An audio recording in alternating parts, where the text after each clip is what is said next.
Welcome to the Doc Washburn Show, the show that talks about what you actually care about. The Doc Washburn Show streams live at noon Eastern, 11 a.m. Central, weekdays on the Podbean app, which you can download onto your smartphone. That's Podbean, and is available for download at Spotify, Apple, or wherever podcasts are available. The Doc Washburn Show is on Twitter and Facebook. You can email us at contact@docwashburnshow.com or call us at 866-609-3711. And this is episode number 27 of the all-new Doc Washburn Show. It is Wednesday, November 17th, 2021. Yes, I was fired by one of the biggest radio companies in America, Cumulus Media, simply because I refused their vaccine mandate. Yes, it's obvious last November's presidential election was stolen. No, my old employer wouldn't let me say that on the radio. And yes, there's all kinds of evidence out there that a lot of people are having serious negative reactions to the vaccines. So this is a really different kind of talk show. We are unmasked, uncensored, and unfiltered. Now, before I get to today's news, I want to tell you about a personal journey I've been on for 13 years and how, by the grace of God, I discovered the best-kept secret in American healthcare. I have hoped and prayed for years for the opportunity to share this on a national stage, and I'm thankful the Lord has opened the door for me to do so. Back in 2008, I was living in Brunswick, Georgia, selling radio commercials. That's where I met a doctor who taught me about a crucial part of healthcare that most of us have never heard of. Okay, here goes. Your skull weighs somewhere between 8 and 15 pounds. It rests on the top bone of your spinal column, the atlas or C1 bone, which only weighs 2 ounces. So it's really easy for that atlas bone to get out of alignment. If it does get out of alignment, it can cause your spinal column to get kinked up like a chain. So that can lead to big problems because that's where your central nervous system is located. If your spinal column gets kinked up, it can cause your central nervous system to be unable to send impulses to the rest of your body as God designed it to do. So you need to find out if you need an upper cervical care doctor. They're the doctors who take x-rays of your head and neck to see if your atlas is out of alignment. And if it is, they're the doctors who will adjust your atlas to get it back in alignment and you feel better. At the time I found out about this over 13 years ago, I was a single dad and my mom was helping me raise my 6 children. So I went home and told her about this doctor I met who adjusts people's atlases and about the results he was getting. She said, "Doc, you have to take your son, Steve. He's only 13 years old, and I'm afraid he's developing scoliosis, curvature of the spine. He can't sit up straight. He can't stand up straight, and he has migraines all the time." So I took Steve. He got his atlas adjusted, and immediately he sat up straight and he stood up straight. After his third adjustment, the migraines went away for good. Then my mom told me, "Doc, look at yourself in the mirror. Your shoulders are off balance, and you have bad headaches all the time. I think you need to get your atlas adjusted." So I did, and the migraines went away. But I also realized that I had been suffering through a low-grade but consistent head and neck ache caused by several automobile accidents I had been in over the past 20 years. So that consistent low-grade head and neck ache went away immediately, and I instantly realized I had been walking around in a fog for several years. Getting my atlas adjusted was like coming up out of the ether. But what really surprised me was when springtime came around, and for the first time I could remember, I didn't have hay fever. Well, that was quite a shock because I had had really bad hay fever every spring going all the way back to my school days. Folks who have their atlases adjusted have reported success with not just migraines, not just allergies, but fibromyalgia, acid reflux, and even eczema. It's all about adjusting the atlas to remove the obstruction that keeps your central nervous system from sending impulses to different parts of your body as it's designed to do. Now, I've been under this kind of care for over 13 years in 3 different states. I think I would probably be in a wheelchair by now if I hadn't found out about getting my atlas adjusted. My wife and I know many people this has helped. If you're wondering if you need to get your atlas adjusted, look in the mirror or look at a picture of yourself. Do your eyes look off balance? Do your shoulders look off balance? Do you naturally tilt your head to one side or the other? When you sit on the sofa, are you most comfortable leaning one way or the other? If you answered yes to any of those questions, you probably need to get your atlas adjusted.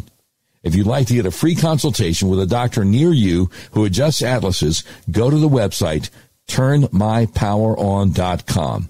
We link to it on our website, turnmypoweron.com. You'll be glad you did. All right, we have so much breaking news, so much stuff going on this morning. Let's just jump right into it. Kyle Rittenhouse defense accuses prosecutors of withholding key video. Is it going to be a mistrial? Is it going to be a mistrial? We'll keep an eye on it. New York Post has a story. Lee Brown, Kyle Rittenhouse's legal team accused prosecutors of holding back key video footage that is at the heart of their case in a formal motion for a mistrial. Lawyers for the 18-year-old Kenosha, Wisconsin gunman. Gunman? Gunman? No. No. You're supposed to be in the New York Post. You're supposed to be fair and balanced. What do you mean gunman? Are you kidding me? Lawyers for the 18-year-old thoroughly innocent young man. No, if they're going to slant it one way, I'll slant it the other way.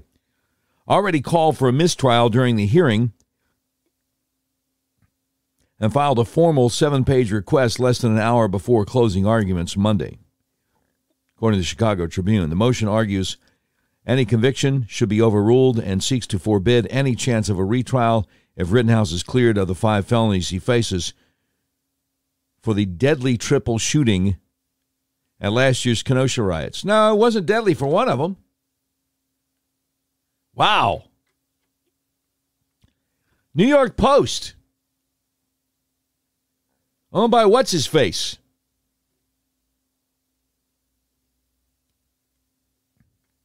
And highlighted some of the, the guy that owns Fox. It highlighted some of the Rupert Murdoch prosecutors' missteps that already had Judge Bruce Schroeder railing at them, including mentioning evidence they had been warned not to use and also making a play on the teen's right to silence.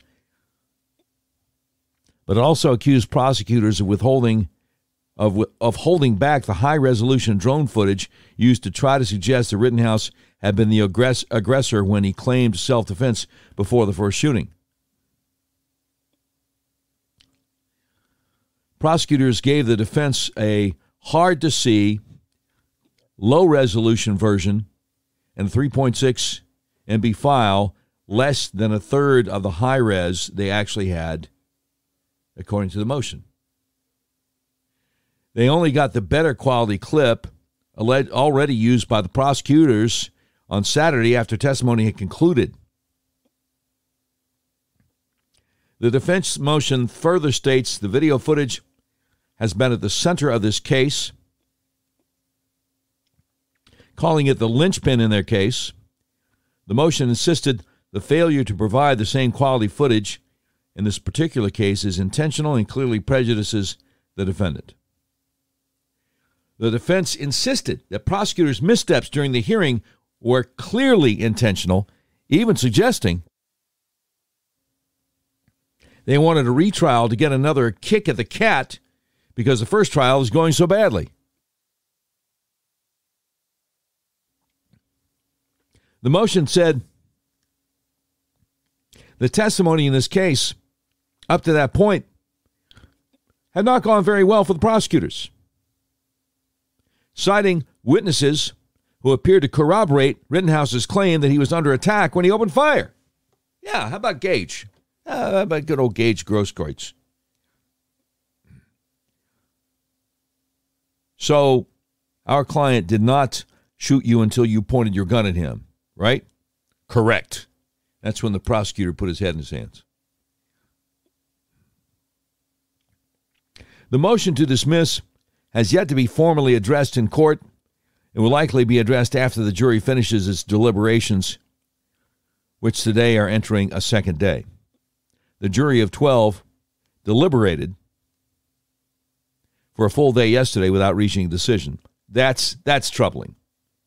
They should have come back with not guilty on all counts in 8 minutes.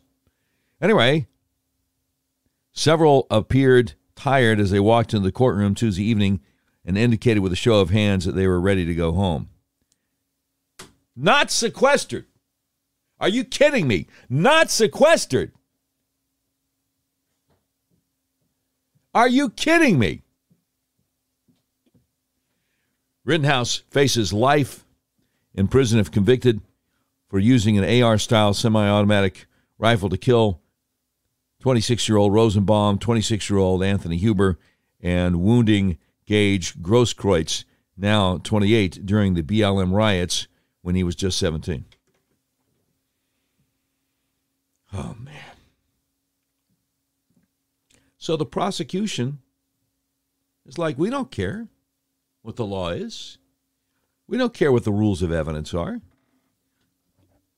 That high-resolution video, that would be exculpatory.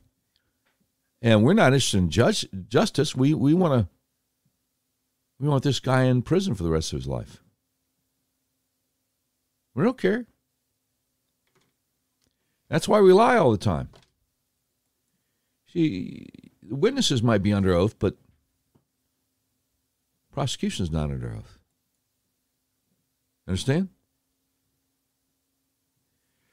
All right. Speaking of withholding evidence, speaking of hiding things,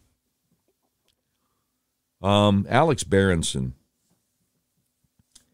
former reporter for the New York Times, has been doing an incredible job of trying to get the truth out about the Rona. You might want to call it the Wu flu. Yes, you might want to call it the China virus. And the alleged vaccines, which you should know by now aren't really vaccines.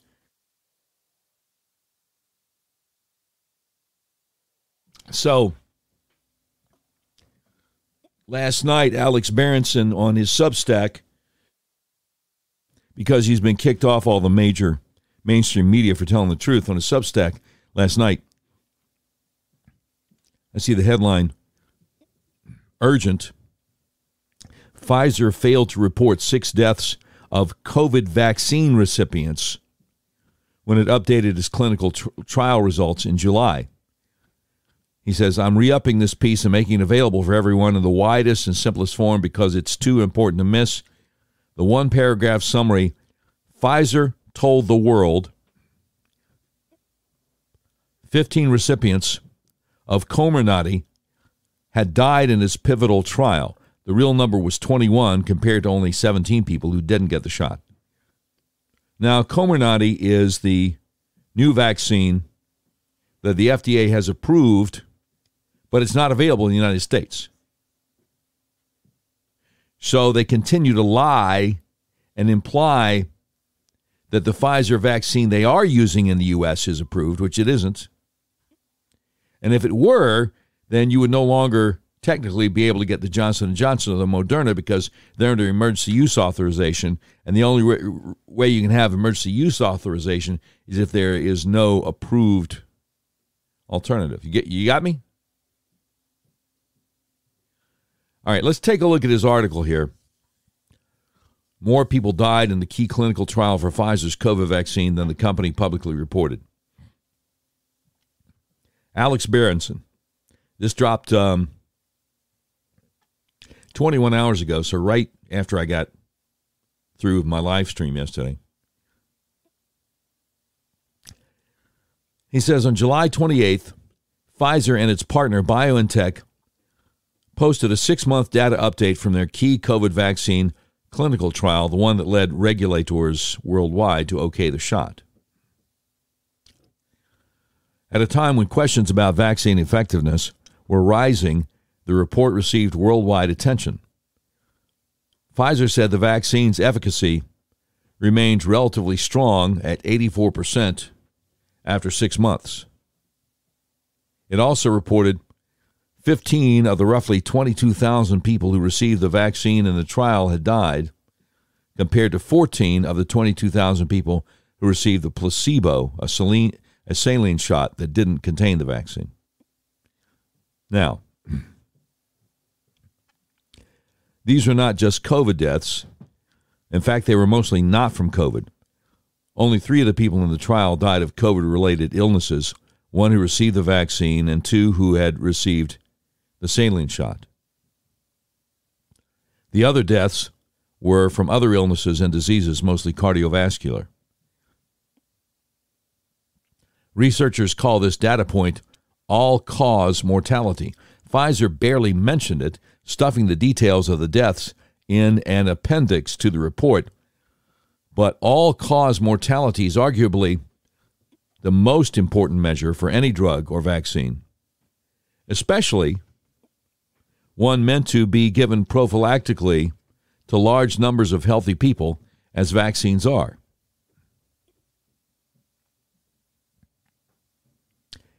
And he's got the screenshot here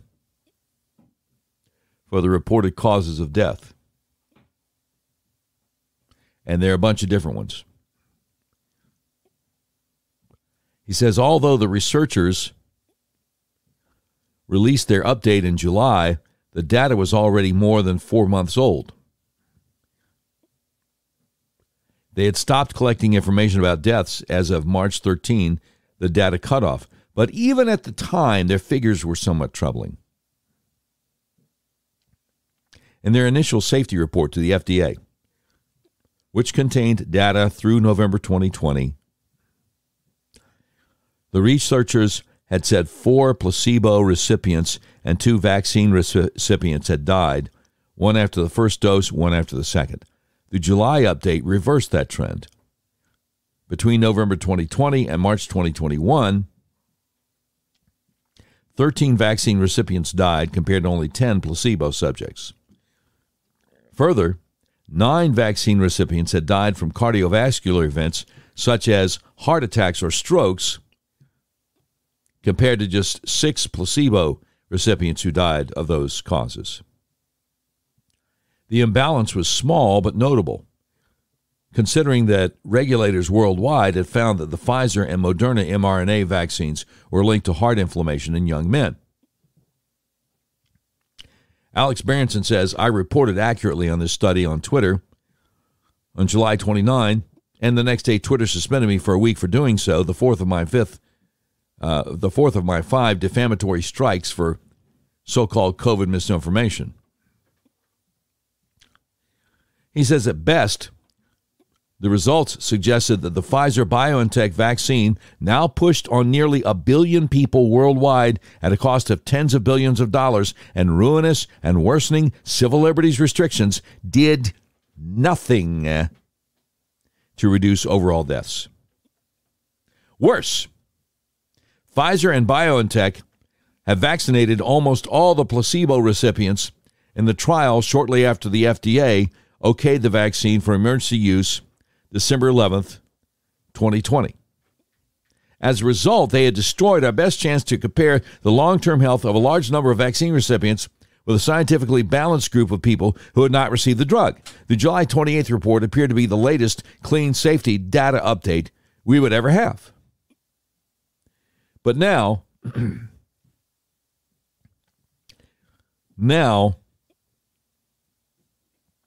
the FDA has given us one more.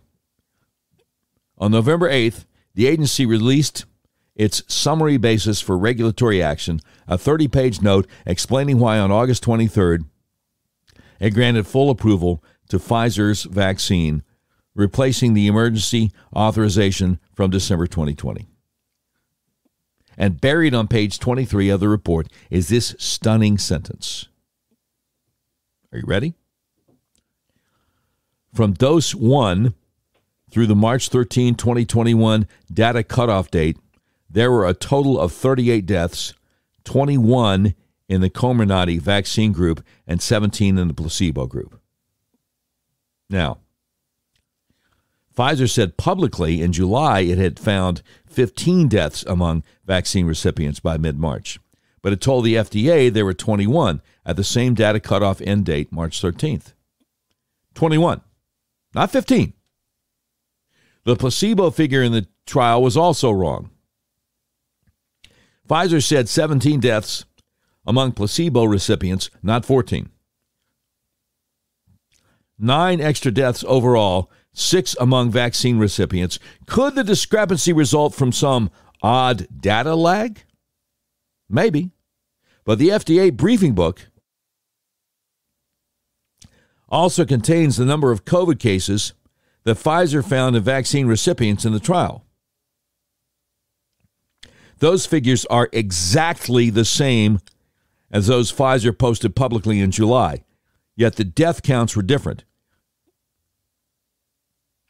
Pfizer somehow miscounted, or publicly misreported, or both, the number of deaths in one of the most important clinical trials in the history of medicine. And the FDA's figures paint a notably more worrisome picture of the vaccine than the public July numbers. Though the absolute numbers are small, overall deaths were 24% higher among vaccine recipients. The update also shows that 19 vaccine recipients died between November and March, compared to 13 placebo recipients, a difference of almost 50%. Were the extra deaths cardiac-related? It's impossible to know. The FDA did not report any additional details of the deaths, saying only that none were considered related to vaccination. But with tens of thousands of post-vaccine deaths now reported in the United States and Europe, and overall non-COVID death rates now running well above normal in many countries, a fresh look at that vague reassurance cannot happen soon enough. Wow.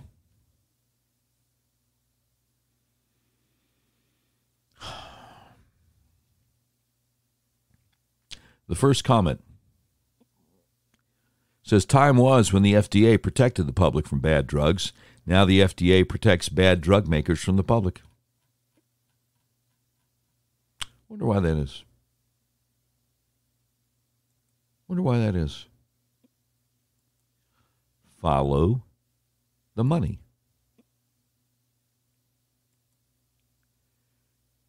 How much of it is about money? How much of it is about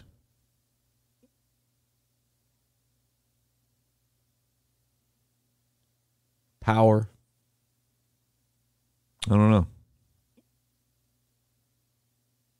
But this next article I'm going to share with you is why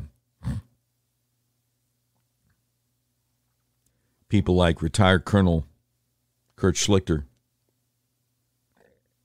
and talk show host out of Houston, Jesse Kelly, keep on saying we're going to lose a major war. Hope they're wrong. And again, we're in God's hands.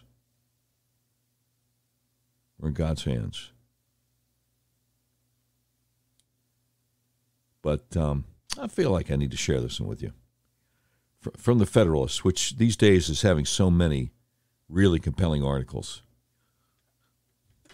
John Lucas, over the Federalist, practicing attorney who has argued cases before the U.S. Supreme Court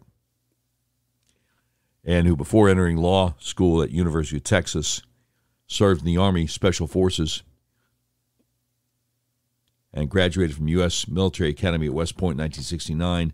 Army Ranger, fought in Vietnam as an infantry platoon leader. He's a real guy here. John Lucas, new article in The Federalist, entitled, Pentagon Spokesman Says Climate Change is as big a national security threat as China. You got that? Subtitle, The Biden administration's refusal to distinguish between our principal military adversary and climate change is yet more evidence that the military is following ideology instead of winning our wars. And here's what he says. In a press briefing, November 10th, Pentagon spokesman, retired Admiral John Kirby, gave further evidence of the Biden administration's incoherent national strategy. He refused to distinguish between China and so-called climate change as threats to U.S. national security. In response to a question of which is a bigger threat, the climate or China, Kirby said, you've heard the secretary talk about the climate as a real and existential national security threat, and we considered China as the number one pacing challenge for the department. Both are equally important. Both are challenges that the secretary wants a senior leadership at the Pentagon to be focused on, as well as many others too. Now, Kirby's answer was a bit of a muddle. He first described China as the number one pacing threat, but he then immediately added, both are equally important. The questioning reporter then sought clarification. He says, so if you were to rank the two, climate or China, which would be first? Kirby could only say, I think I answered your question. Others are more clear-headed.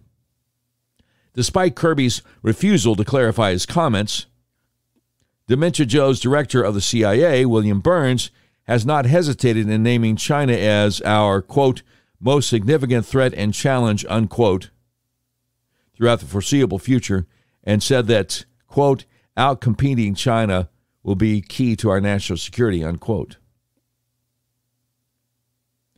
The outgoing vice chairman of the Joint Chiefs of Staff, John Hyten, was brutally direct in recent comments reported by CNN. He told reporters at a defense writers group roundtable last month, quote, calling China a pacing threat is a useful term because the pace at which China is moving is stunning. The pace they're moving and the trajectory they're on will surpass Russia and the United States. If we don't do something to change it, it will happen, so I think we have to do something, unquote. So Burns' warnings and Hyten's warnings are backed up by China's aggressive military buildup, which leaves no room for doubt that its strategy is one of expansion and aggression. In 2020, the Department of Defense reported to Congress that what is certain is that the CCP has a strategic end state that is working toward, which have achieved, and its accompanying military modernization left unaddressed will have serious implications for U.S. national interests and the security of the international rules-based order. As part of that modernization, China's Navy has surpassed the U.S. Navy as the world's largest. Its recent leap ahead of us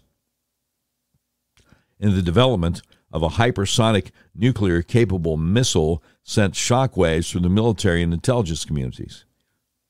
Given the strategic threat posed by China, Kirby's refusal to distinguish between the threats posed by it and so-called climate change raises the question, why does Admiral Kirby still have a job? Well, we all know that, don't we? Because he serves at the pleasure not of Dementia Joe, but at whoever Dementia Joe's puppet handlers are, whoever's pulling his strings. Anyway, the answer is because Defense Secretary Lloyd Austin and Commander-in-Chief Joe Biden approve of what he said. John Lucas continues here. The American public needs to be aware that the Biden administration's position, as reflected in Kirby's refusal to distinguish between our principal military adversary and so-called climate change, represents a monumental change in U.S. military strategy. It is yet more evidence that the military is faithfully following the so-called progressive agenda instead of sharpening its focus on winning our wars. It is of a piece with General Mark Thoroughly Modern Milley's focus on white rage and his classification of thousands of demonstrators at the Capitol on January 6th as domestic enemies who were trying to overturn the Constitution of the United States of America. Under Lloyd Austin, Department of Defense has embraced the climate change religion. In October, DOD proclaimed the crisis and stated it would take immediate action to elevate the climate as a national security priority and, among other things, reduce our carbon footprint. Well, you know, whenever I hear about that, because they're claiming that CO2 is a pollutant, CO2 which we all exhale and which plants have to have to inhale.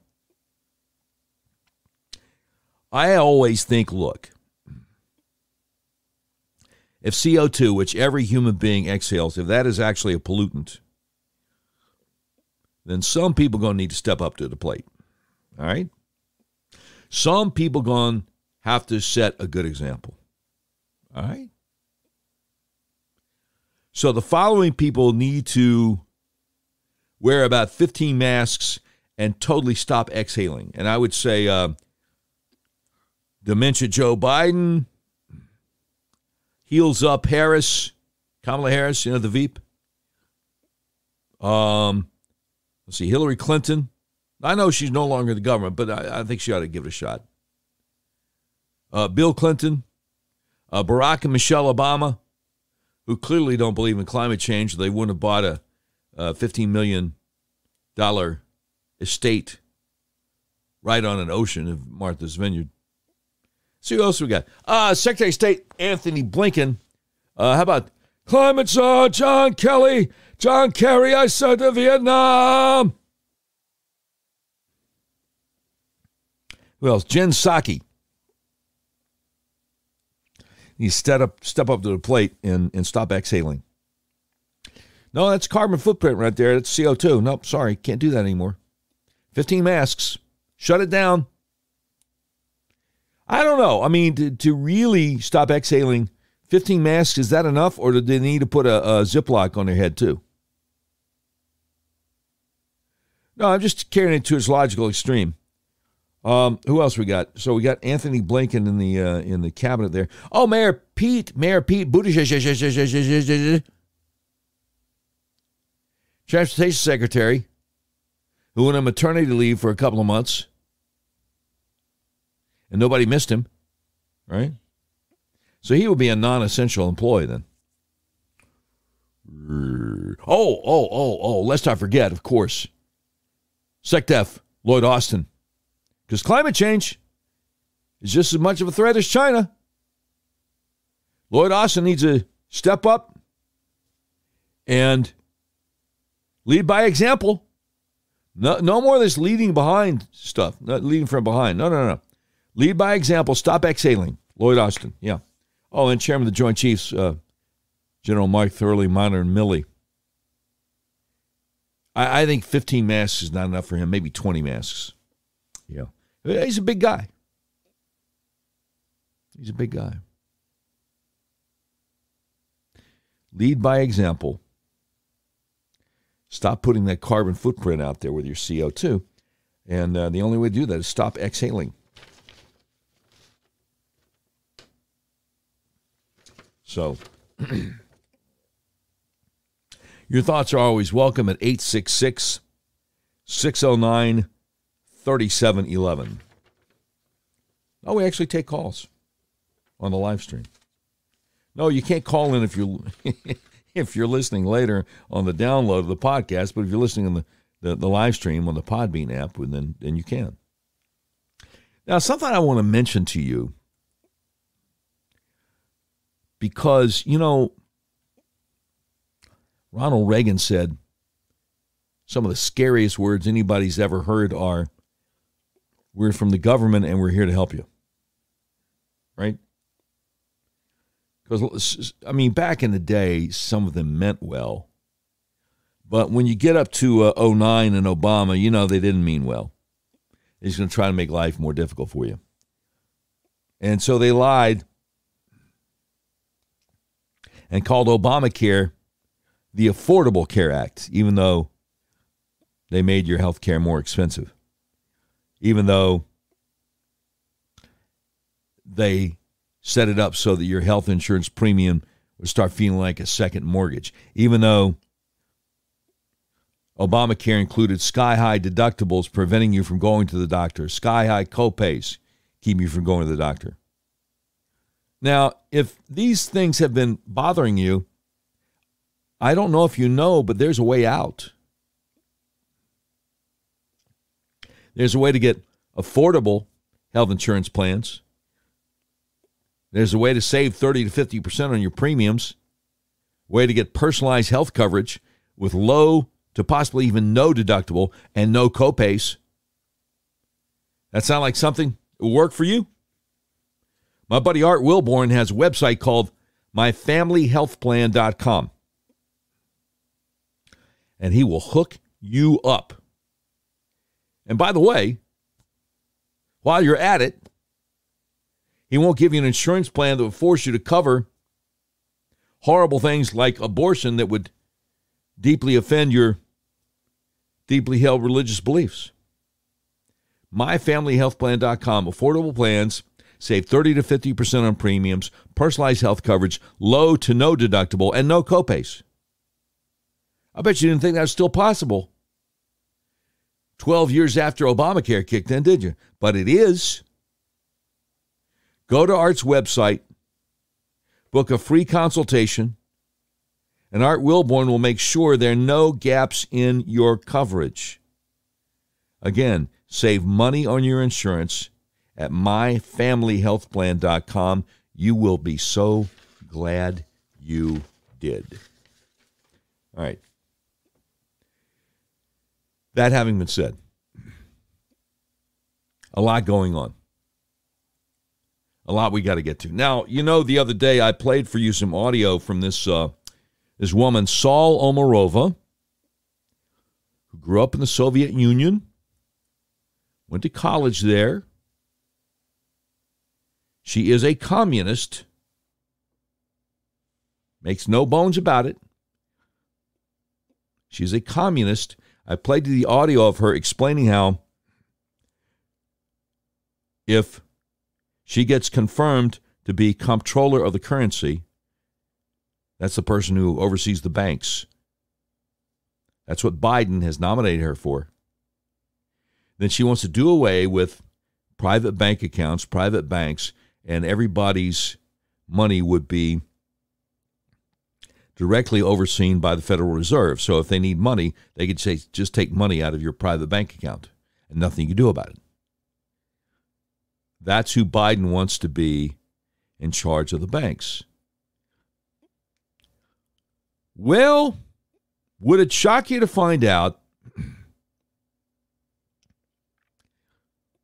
that Biden's nominee to lead the Office of the Comptroller of the Currency at the Treasury Department was arrested in 1995 for retail theft? Oh, yeah. Houston Keen over at FoxNews.com has this. Fox News obtained a Wisconsin Department of Justice criminal background check of Saulomarova, president's nominee to lead the Office of the Comptroller of the Currency. According to the background check, Omarova was arrested by Madison, Wisconsin police officers June 2nd, 1995, and charged with a misdemeanor count of retail theft. See, but that wasn't enough for her. Now she wants to steal from you on a massive, felonious basis. Anyway, the background check also lists Omarova as having a deferred prosecution in January of 96 for the charge, which was dropped through the Wisconsin First Offender Program. The White House defended Omarova's nomination in a statement to Fox News, saying the nominee has been fully transparent about the incident throughout her career. Really? First I've heard.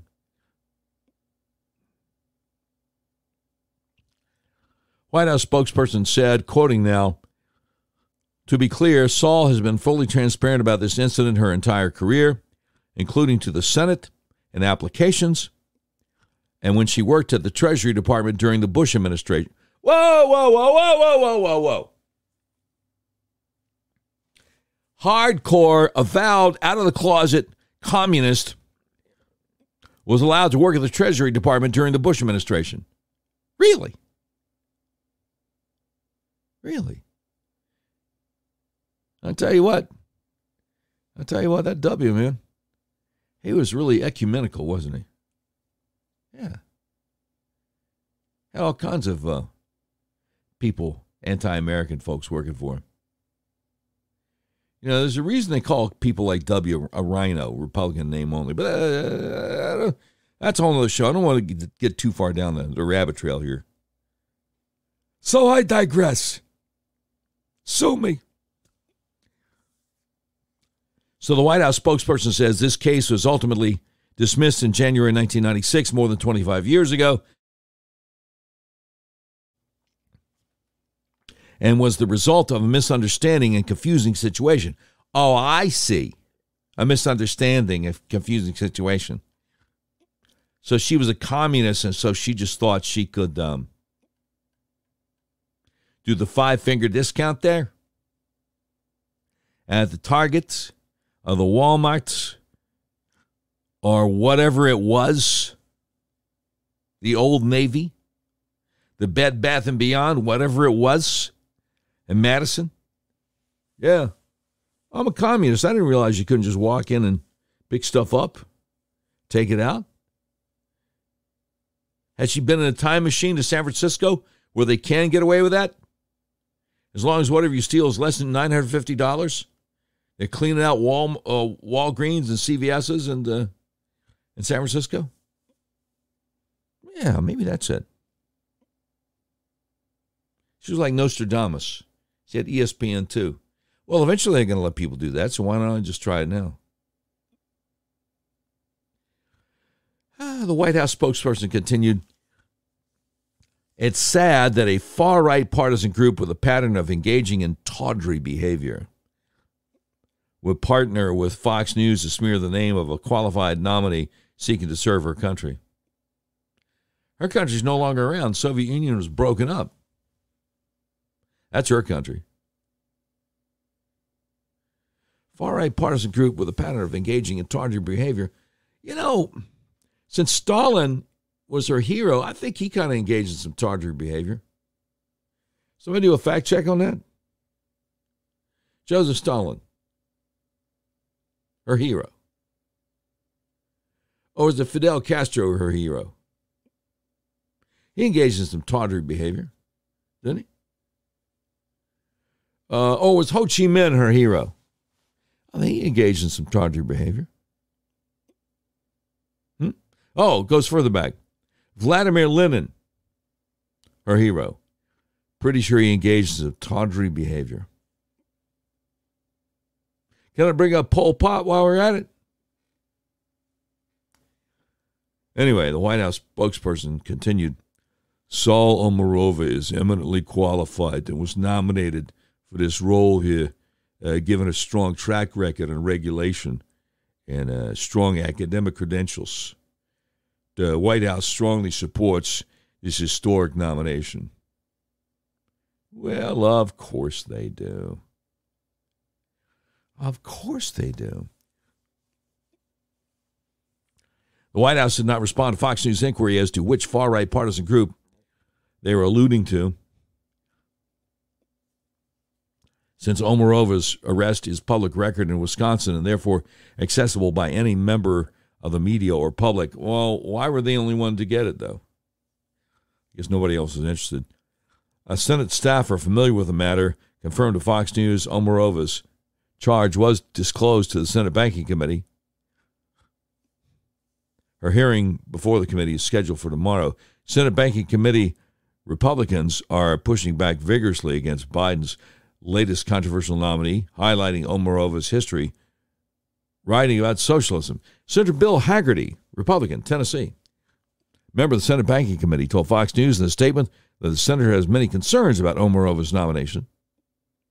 Quoting now, President Biden's choice for banking regulator is a Marxist academic who wants to destroy the American banking and energy sectors and implement socialism in the United States, proving once again this White House is beholden to the radical left elements of the Democrat Party. Oh, yeah, I forgot to mention that part. The audio I played of this horrible woman the other day talking about how we have to bankrupt the coal and oil industry. Remember that? Spokesperson for Senate Banking Committee Chairman Democrat Senator Sherrod Brown, Ohio, said told Fox News Omarova has been the subject of a relentless smear campaign over the charges. Quote,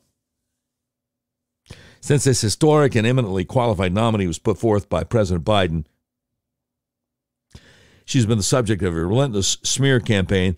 The incident took place several decades ago, and the case against Ms. Saulomarova was dismissed. Yeah, but see, no. Wait. It's still in her heart. Now she wants to steal from you on a much broader, more massive basis. She wants to get rid of private banking institutions, get rid of the banks, and any bank account you'd have would have to be the Federal Reserve, and they take your money out of it whenever they need it. You know, I'm reminded, some of the gray hairs in the audience might remember.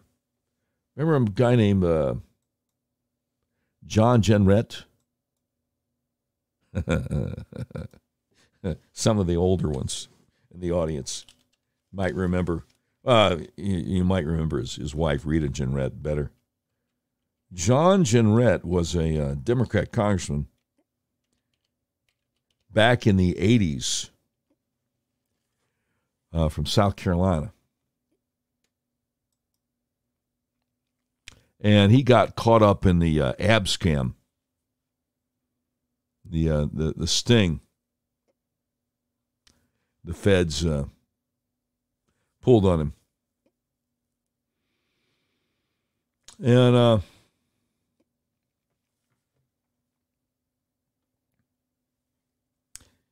he said, I have larceny in my veins. Remember that? Larceny in my veins. Yeah. He lost his job there in the Congress.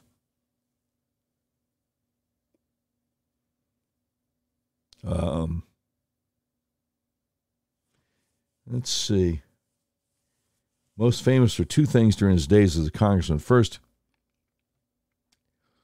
well, no, that has nothing to do with anything. He was charged with and convicted of accepting a $50,000 bribe in the FBI sting operation known as Abscam, which was conducted in 1980. He was recorded saying he had been given a cash bribe by an associate. Jenrette was sentenced to 2 years in prison, of which he served 13 months. Yeah. Larceny in my veins. You know, I think Saulomarova has larceny in her veins. She's a Cornell Law School professor who has a history in private law practice and worked in the Treasury Department under former President George W. Bush. I thought that they vetted people. She's a communist. In addition to writing about Marxism, she has called the banking industry she would regulate in her potential new job the quintessential blank industry, the A word, calling for an end to banking as we know it by the complete migration of demand deposit accounts to the Federal Reserve. See, I'm not making this up. Demand deposit accounts are the standard checking and saving accounts most Americans have with private banks. She also said in a recently resurfaced video that she supports the idea of energy industries going bankrupt to combat climate change. I'm not making this up. Biden has nominated other controversial nominees, such as Bureau of Land Management Director Tracy Stone Manning, who was confirmed to her post by the United States Senate in the face of revelations of her connection to a 1989 eco-terrorism plot. Yeah, I remember that. They would spike the trees. Eco-terrorism. So lumberjacks could possibly be killed when the saw would hit the spike in the tree.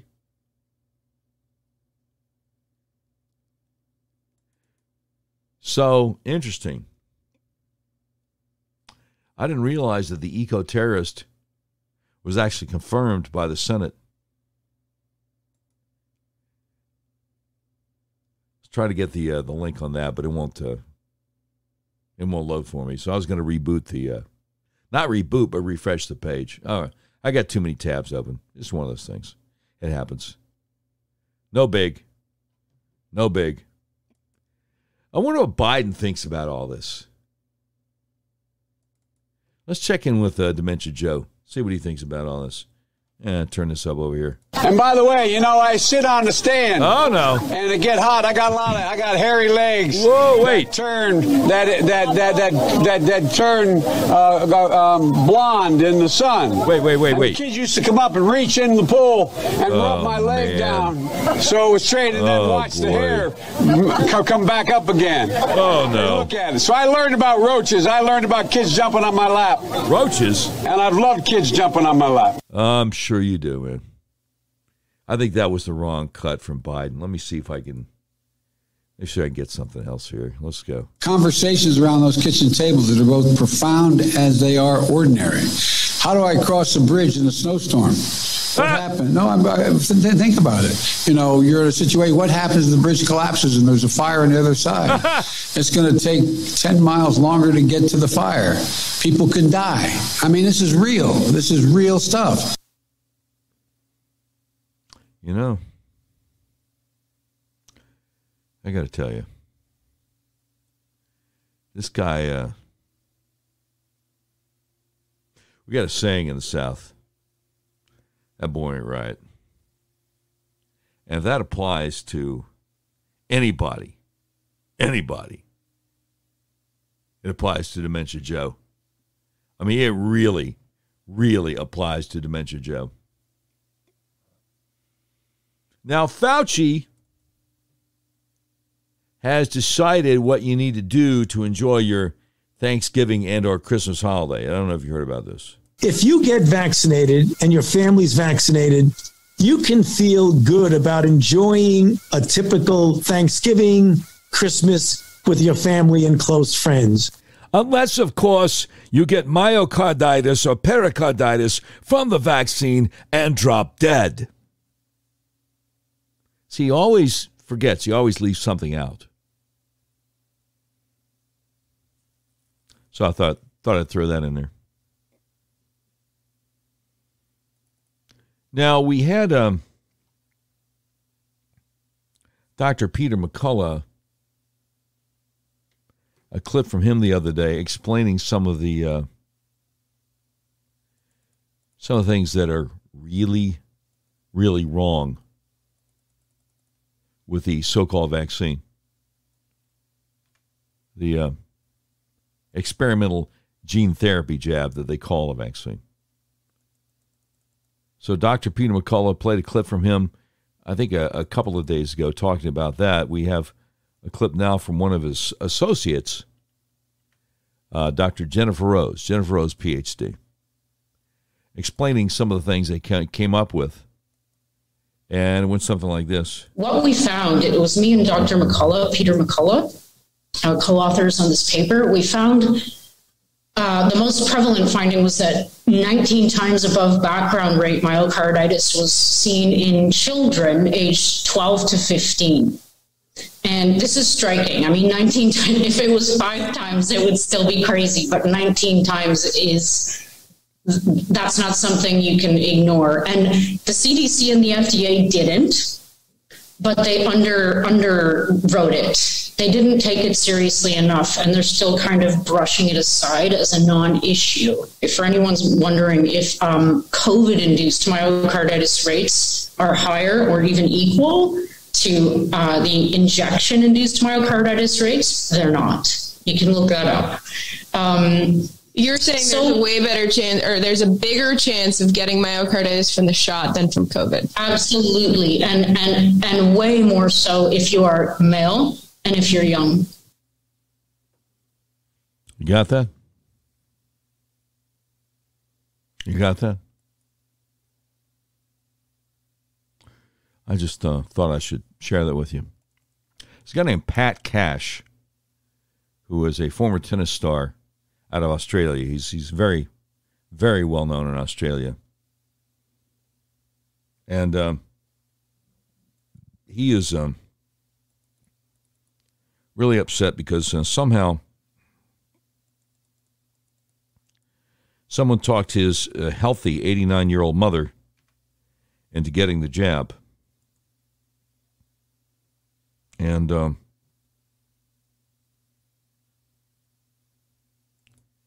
it didn't go well for her. My mother, at 89 years of age, she's 89, she's a bit, she's old, she's got a few little heart things and a little minor stroke along the way, but she's sharp as can be. There's no COVID in Australia. I mean, really, there's none there. They're locked down, and that's their point. When they convince an 89-year-old woman to go and get a vaccination, and she goes out there and gets it, and they somebody points to me and says, "You got blood on your hands if you don't, do this and do that." I'll tell you, you've got blood on your hands. The doctor who didn't check my mum, the doctor or the people who convinced my mother at 89 to get a vaccination 4 days of splitting migraines, followed by 2 strokes and a heart attack. Yeah. You've got blood on your hands, buddy. Why did they do that to an 89-year-old woman? It has been her. Now she's had care. She had to get looked after. She was on her own in an apartment. She was great. She collapsed on the floor. My brother just got there in time. They resuscitated her. And I said to Mum, she recovered, which is amazing. I said, Mum, tell your cardiologist what happened. She said, I did. And I said, can you report it, please? He said, there's no point reporting it. Adverse reaction. No point. Nobody listens. I was like, Mum, tell him. She said, I didn't want to stress her. She did 2 strokes and a heart attack. I was like, she basically said, no. Doctors aren't reporting these things. So we're not getting the truth on that side as well. No, we're not. No, we're not. Now, I wonder why that is. Why don't they want the truth out? Why is that?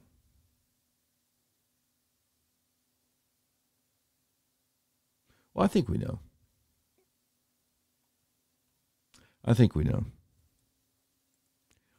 Now,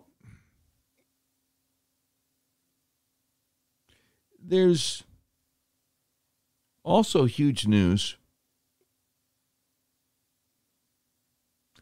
out of there's finally an FBI whistleblower. And this really shocked me. There's finally an FBI whistleblower that, you know what?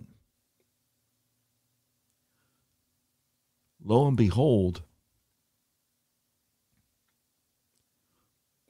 Merrick Garland, Attorney General of the United States, actually lied under oath. Yeah. Actually lied under oath when he said that he couldn't imagine the FBI just targeting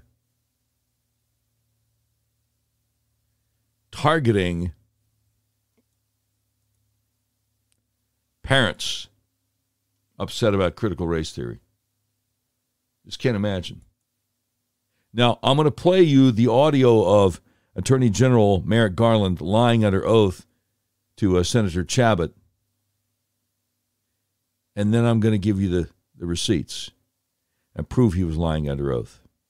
Does that seem like an act of domestic terrorism that you or your Justice Department ought to be investigating? Absolutely not. And I want to be clear, the Justice Department supports and defends the First Amendment right of parents to complain as vociferously as they wish about the education of their children, about the curriculum taught in the schools. That is not what the memorandum is about at all, nor does it use the words domestic terrorism or Patriot Act. Like you, I can't imagine any circumstance in which the Patriot Act would be used in the circumstances of parents complaining about their children, nor can I imagine a circumstance where they would be labeled as domestic terrorism. Thank you. I'm nearly out of time, so let me just conclude with this. We ought to be encouraging parents to be actively involved in the education of their children, is what he's going to say.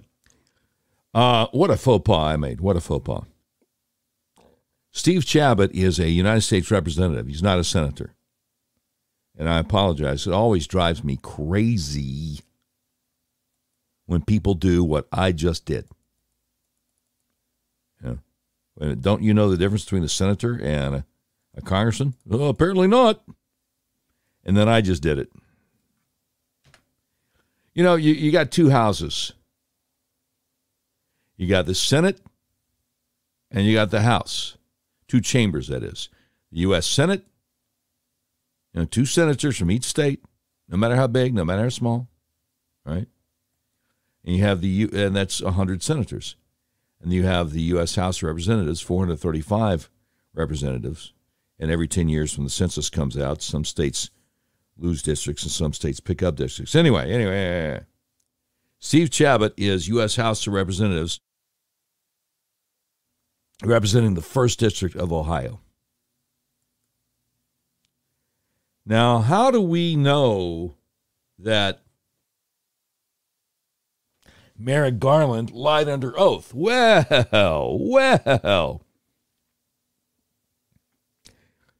Christopher Rufo, writer of the City Journal, senior fellow at Manhattan Institute, brings the receipts. This came out right after I concluded my live stream yesterday. Breaking, House Republicans have obtained whistleblower documents showing the FBI is using its counterterrorism division to investigate and add threat tags to parents, contradicting Attorney General Merrick Garland's sworn testimony. He says Merrick Garland must resign.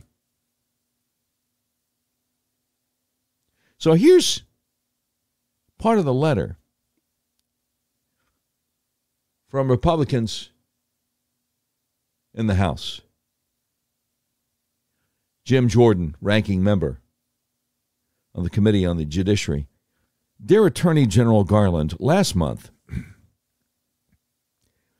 during your testimony before the Judiciary Committee, you testified that the Department of Justice and Federal Bureau of Investigation were not using federal counterterrorism tools to target concerned parents at local school board meetings.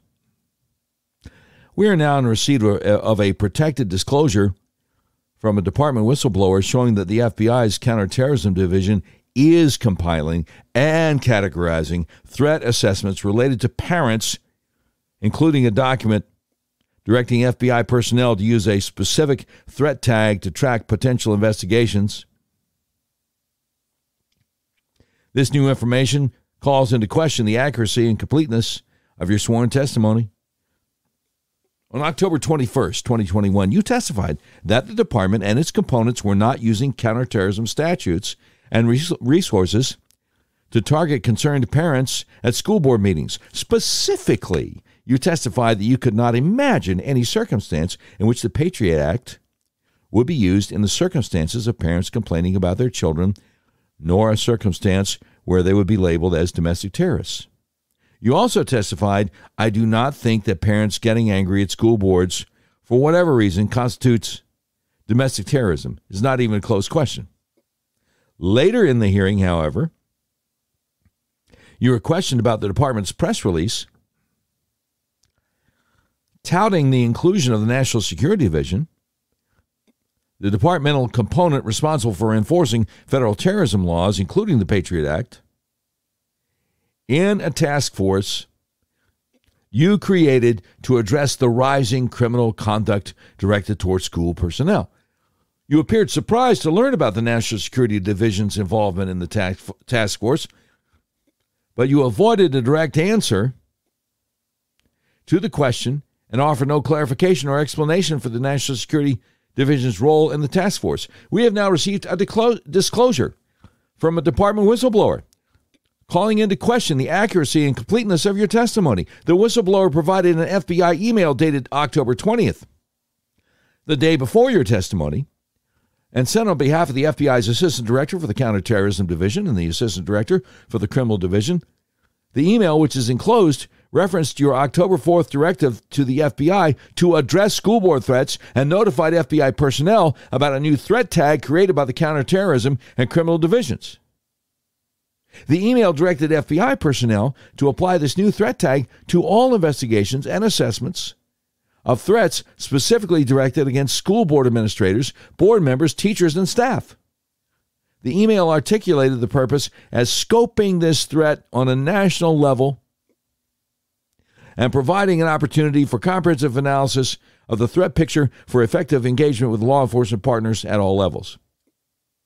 This disclosure provides specific evidence that federal law enforcement operationalized counterterrorism tools at the behest of a left-wing special interest group against concerned parents.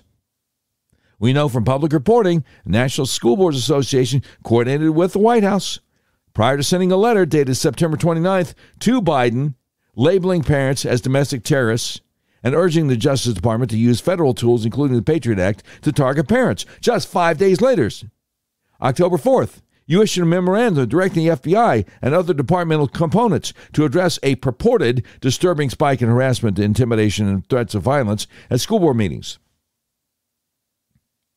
As a whistleblower's disclosure shows, the FBI's counterterrorism division quickly effectuated your directive. The FBI's actions were an entirely foreseeable and perhaps intended result of your October 4th memorandum. But I'll tell you one thing.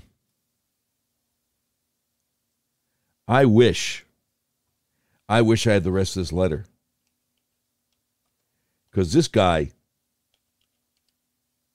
thank God he never got on the U.S. Supreme Court. You know what I'm saying?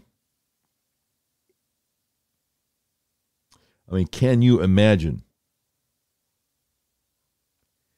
Can you imagine what would have happened? It's outrageous. It's absolutely outrageous. I'm looking at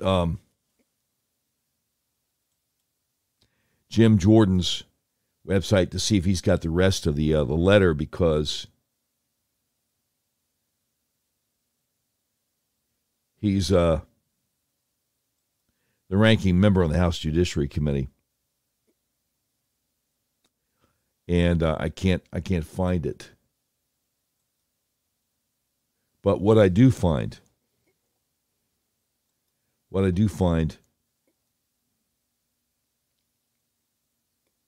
is that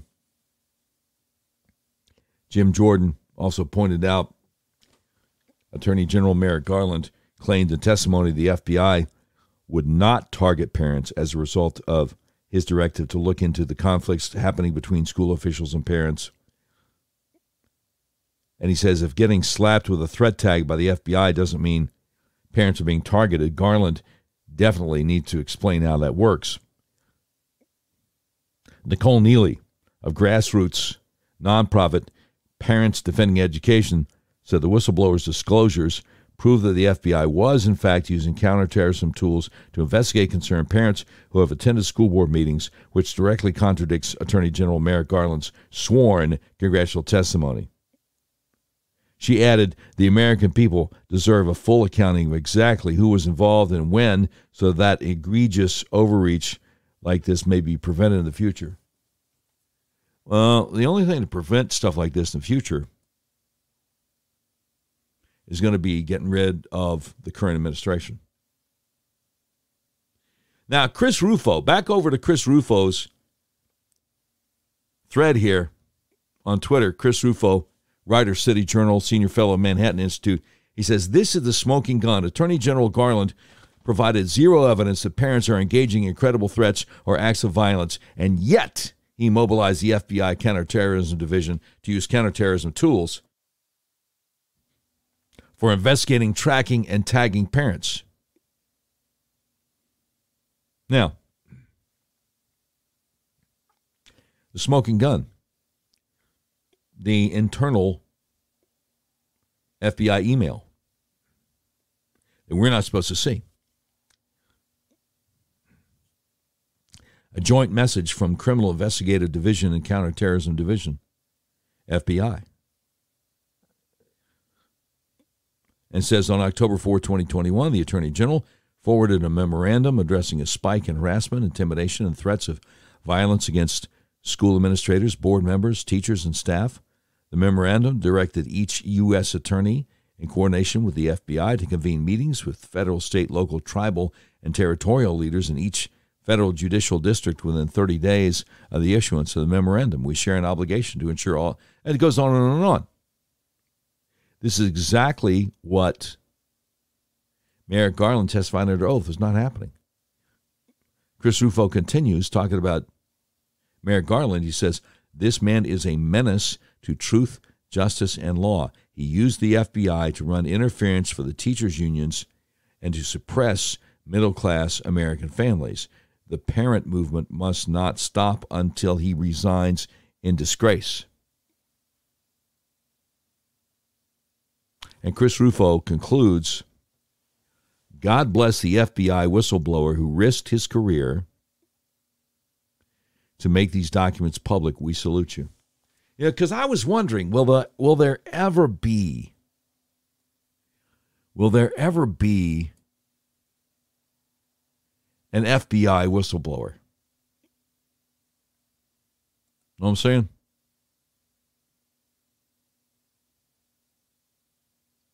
I really was wondering about that.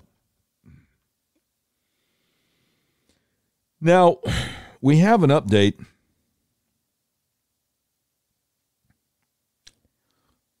We have an update on one of the political prisoners. One of the political prisoners being held in Washington, D.C., Julie Kelly over in American Greatness, has just been doing an incredible job of keeping up on this. And I need to share with you the play-by-play that she's got on a sentencing hearing today.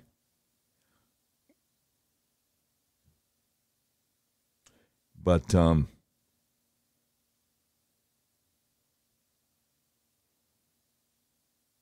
first, let me give you this. Byron York, great journalist Byron York, Capitol rioter, pleads guilty to basic charge of parading, demonstrating, or picketing in Capitol. DOJ did not seek jail time. Judge seems angry at another judge or maybe agitated after watching too much MSNBC. Sentences man to 45 days in jail, even though DOJ was not seeking jail time.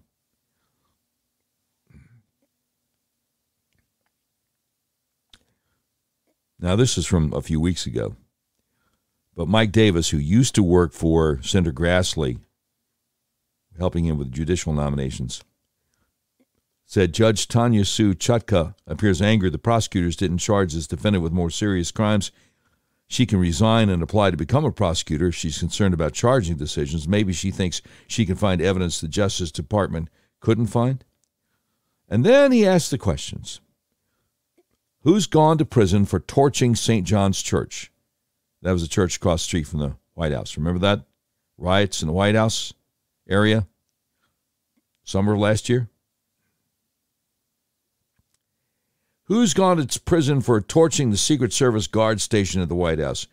Who's gone to prison for assaulting Senator Rand Paul after his White House visit? Who's gone to prison for disrupting Supreme Court hearing for Justice Kavanaugh? Who's gone to prison for nightly attacks on the Portland Federal Courthouse? Nobody. They don't care. They don't care. Nobody.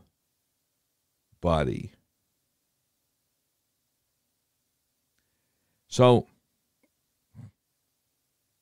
I want to give you the play-by-play of what happened today, because it's just remarkable. Let me bring this up here. Take a look at Julie Kelly's timeline on Twitter, because you need to know. You need to know what they're doing to people not charged with any kind of violent crime. Not charged with any kind of violent crime. And it's stunning to me, frankly. Stunning to me. I don't know if you remember the pictures of the guy with some kind of Viking hat on had paint on his face. January 6th. Guy named, was it Jacob Chansley? Jacob Chansley. Okay. So the sentencing hearing for Jacob Chansley was early this morning. He was a guy known of as the QAnon shaman who committed no violent crime. He's been in jail now for 10 months since his arrest January 11th. Judge Lamberth, presiding today, denied Jacob Chansley's release 3 times, including after his September guilty plea. Contrary to what DOJ claims in court filings, Chansley clearly is seen on video talking to Capitol Police who do not arrest him and advising him, no attacking, no assault, remain calm. Okay. Al Watkins, Chansley's attorney, has blasted Trump and referred to January 6 protesters as short bus people. DOJ claims to worry about deprivation of liberty for defendants. Prosecutor says even more difficult in this case. First one arrested in an attack on Capitol. She says it's an unprecedented case. DOJ objecting to use of the word peaceful. DOJ says if the defendant had acted peaceful that day, he wouldn't be here. Says he posted vitriolic messages on social media before January 6th, including stop the steal. Oh, no. Stop the steal? Oh, my goodness. Yeah, it would have gotten me fired at the radio gig. Anyway, DOJ prosecutor says that's not peaceful. It's a call to battle. DOJ showed video of Jacob Chansley entering through the east side door, which had been breached earlier. He entered around 2:20 in the afternoon. Says that is chaos. DOJ lying that Capitol Police told Chansley to leave. Officer Robichaud counseled Chansley, then followed him to the Senate chamber. Guess they didn't show the video disproving the DOJ claim, only played audio. Have no clue why Attorney Watkins is going along with this. Oh, I think I know. DOJ says that is chilling, referring to Chansley saying the MF word. Prosecutor dramatically reading Chansley note that justice is coming. Judge Lamberth says government has no evidence that Chansley knew that a noose was hanging outside or that he put that up. What? By the way, they've never caught the person who constructed the noose, just like the pipe bombs. Judge Lamberth asked if Chansley heard people saying Pence should be hung. Judge Lamberth said what he wrote was a big problem. DOJ claimed Chansley knew that the, quote, mob, unquote, knew what the mob was doing and saying. Claims Chansley said Mike Pence was an effing traitor in the Senate chamber. The peaceful transfer of power. This is why our government is so strong and so special. The peaceful transfer of power. That's what DOJ is talking about. Okay, so defense attorney Al Watkins gets up, thanks the DOJ and the judge for courtesies to, quote, an old white guy from the heartland, unquote. So he's cray-cray. Defense attorney claims court decisions were reasoned. He says we're at a crossroads in the country by divisiveness. Al Watkins disputing January 6th comparisons to Pearl Harbor and 9/11, but Watkins says Chansley recognizes his case as every bit as unique as he is. He says the government expended limited resources to prosecute January 6 defendants. Al Watkins reminds court that Jacob Chansley is a veteran. Says government has deployed those unlimited resources in a way that's noble. Watkins describes Chansley's mental health issues that DOJ has overlooked in prosecution of pretrial detention motions. Judge Lamberth said he made himself the image of the riot. Riot. They still call it that. Defense attorney Watkins agrees DOJ portrayed Jacob as horrific, keeps praising DOJ prosecutor, DOJ a crown jewel. Sounds like the defense attorney's not much of a defense attorney.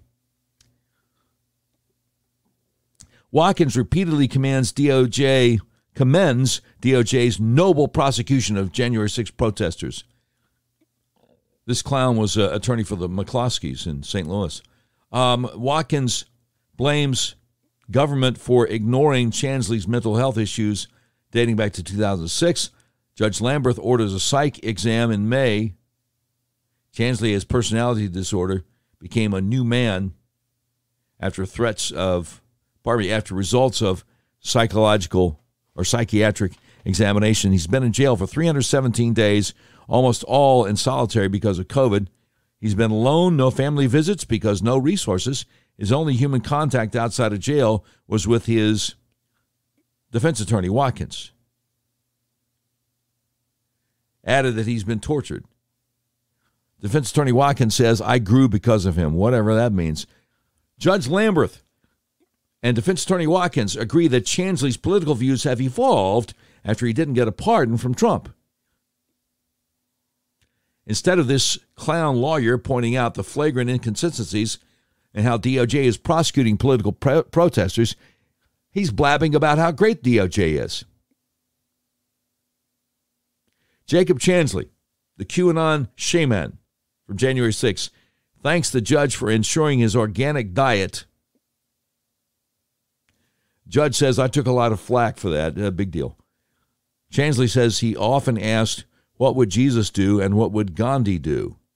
Now he cites Clarence Thomas talking about putting himself in everyone's shoes in the courtroom. Chansley said, I was in solitary because of me. I broke the law. Julie Kelly says, that's not why. It's because you were politically persecuted by Biden regime, punished by this judge, and misrepresented by your lawyer. But Chansley says he did a lot of soul searching in solitary. He says, I was wrong for entering the Capitol. He says, I'm certainly not a domestic terrorist. He notes he is different than the repeat offenders he's been incarcerated with.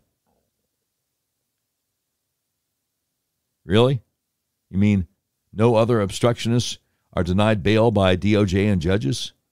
That's what Julie says.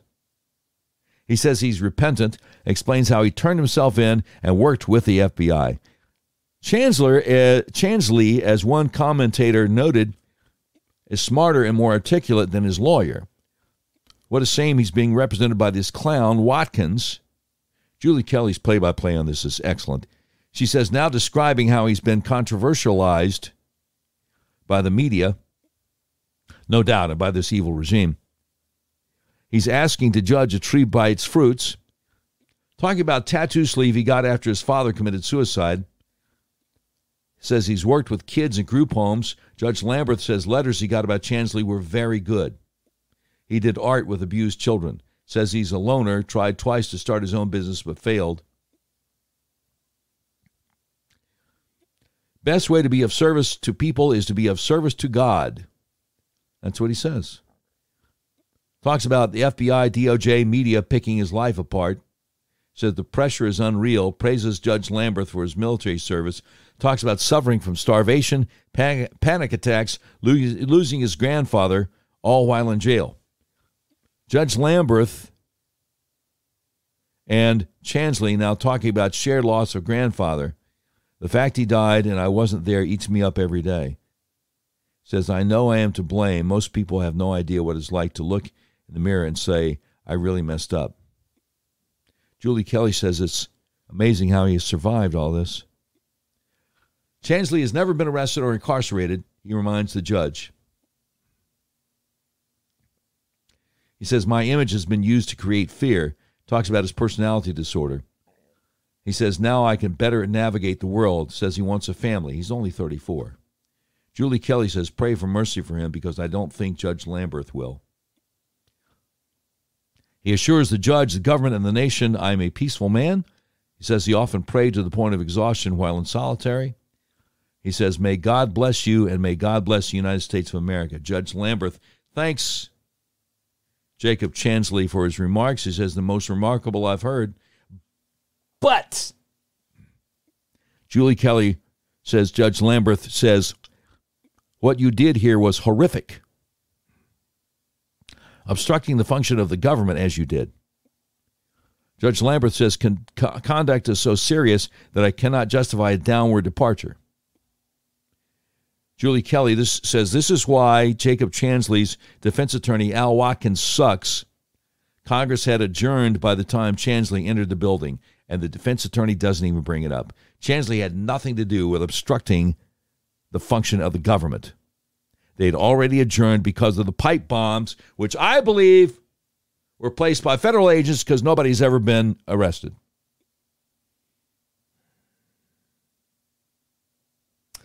Julie Kelly says the function of government admits Chansley has grown and repented for what he did, and Judge Lamberth sentences Jacob Chansley to 41 months in prison anyway.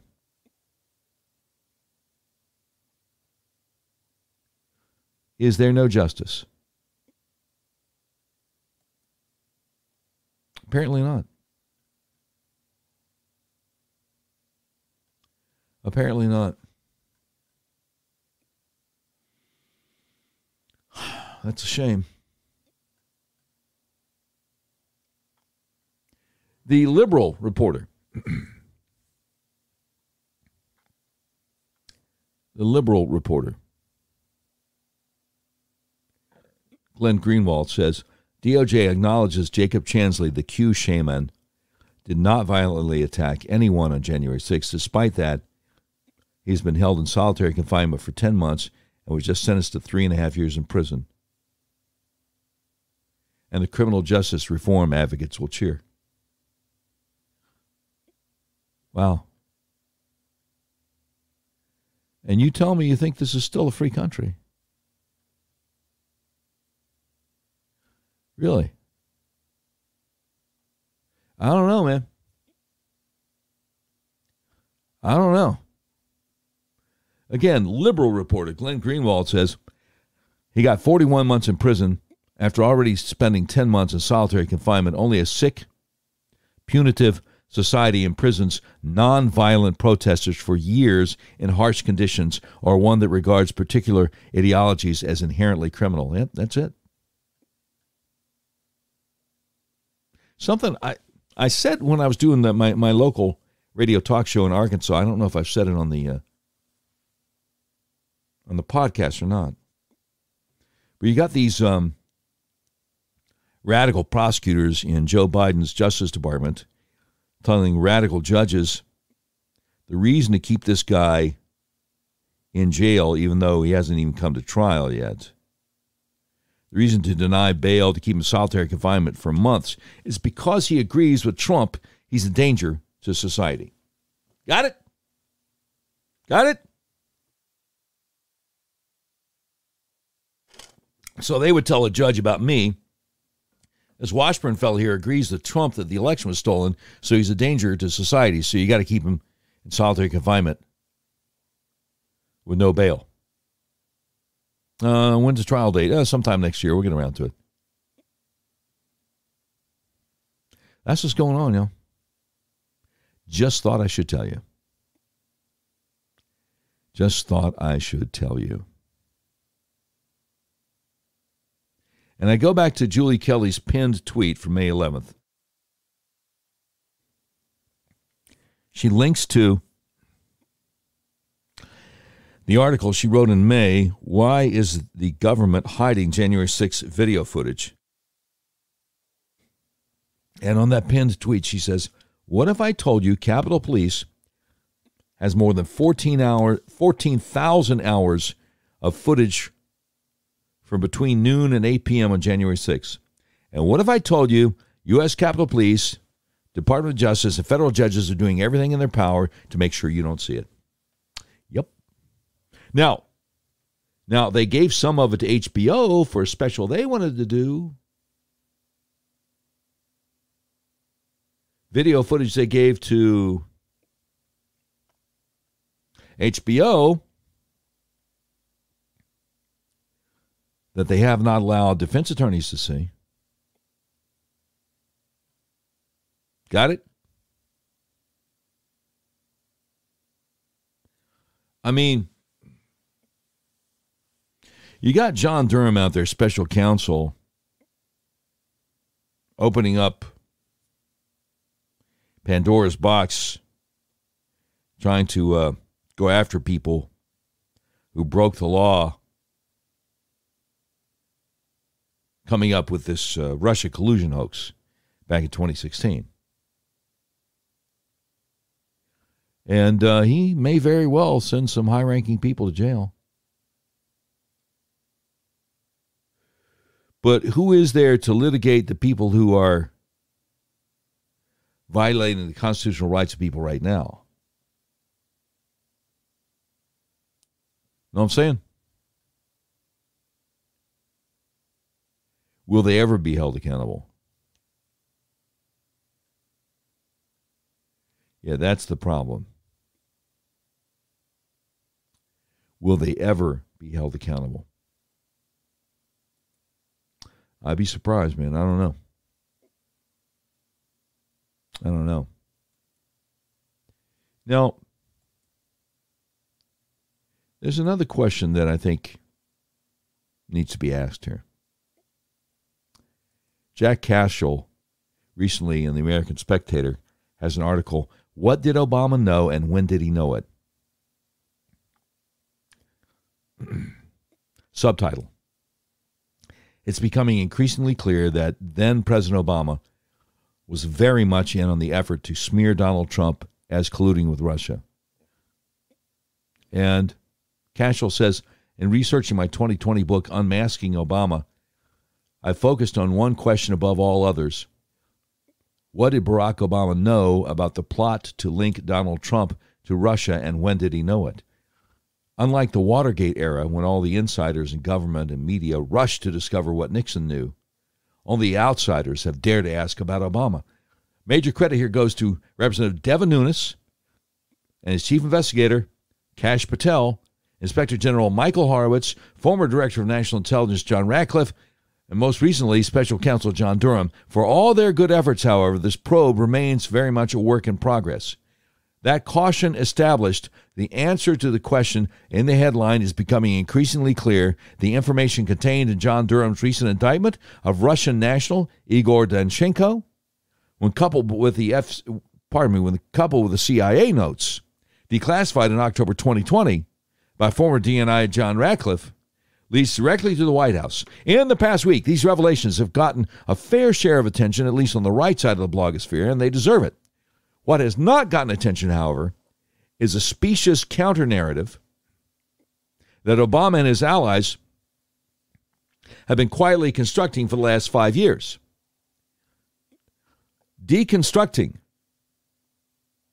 this counter-narrative may not put Obama's Praetorian Guard in prison, but it should provide Watergate-level amusement for those of us who believe prison is where Obama's people belong.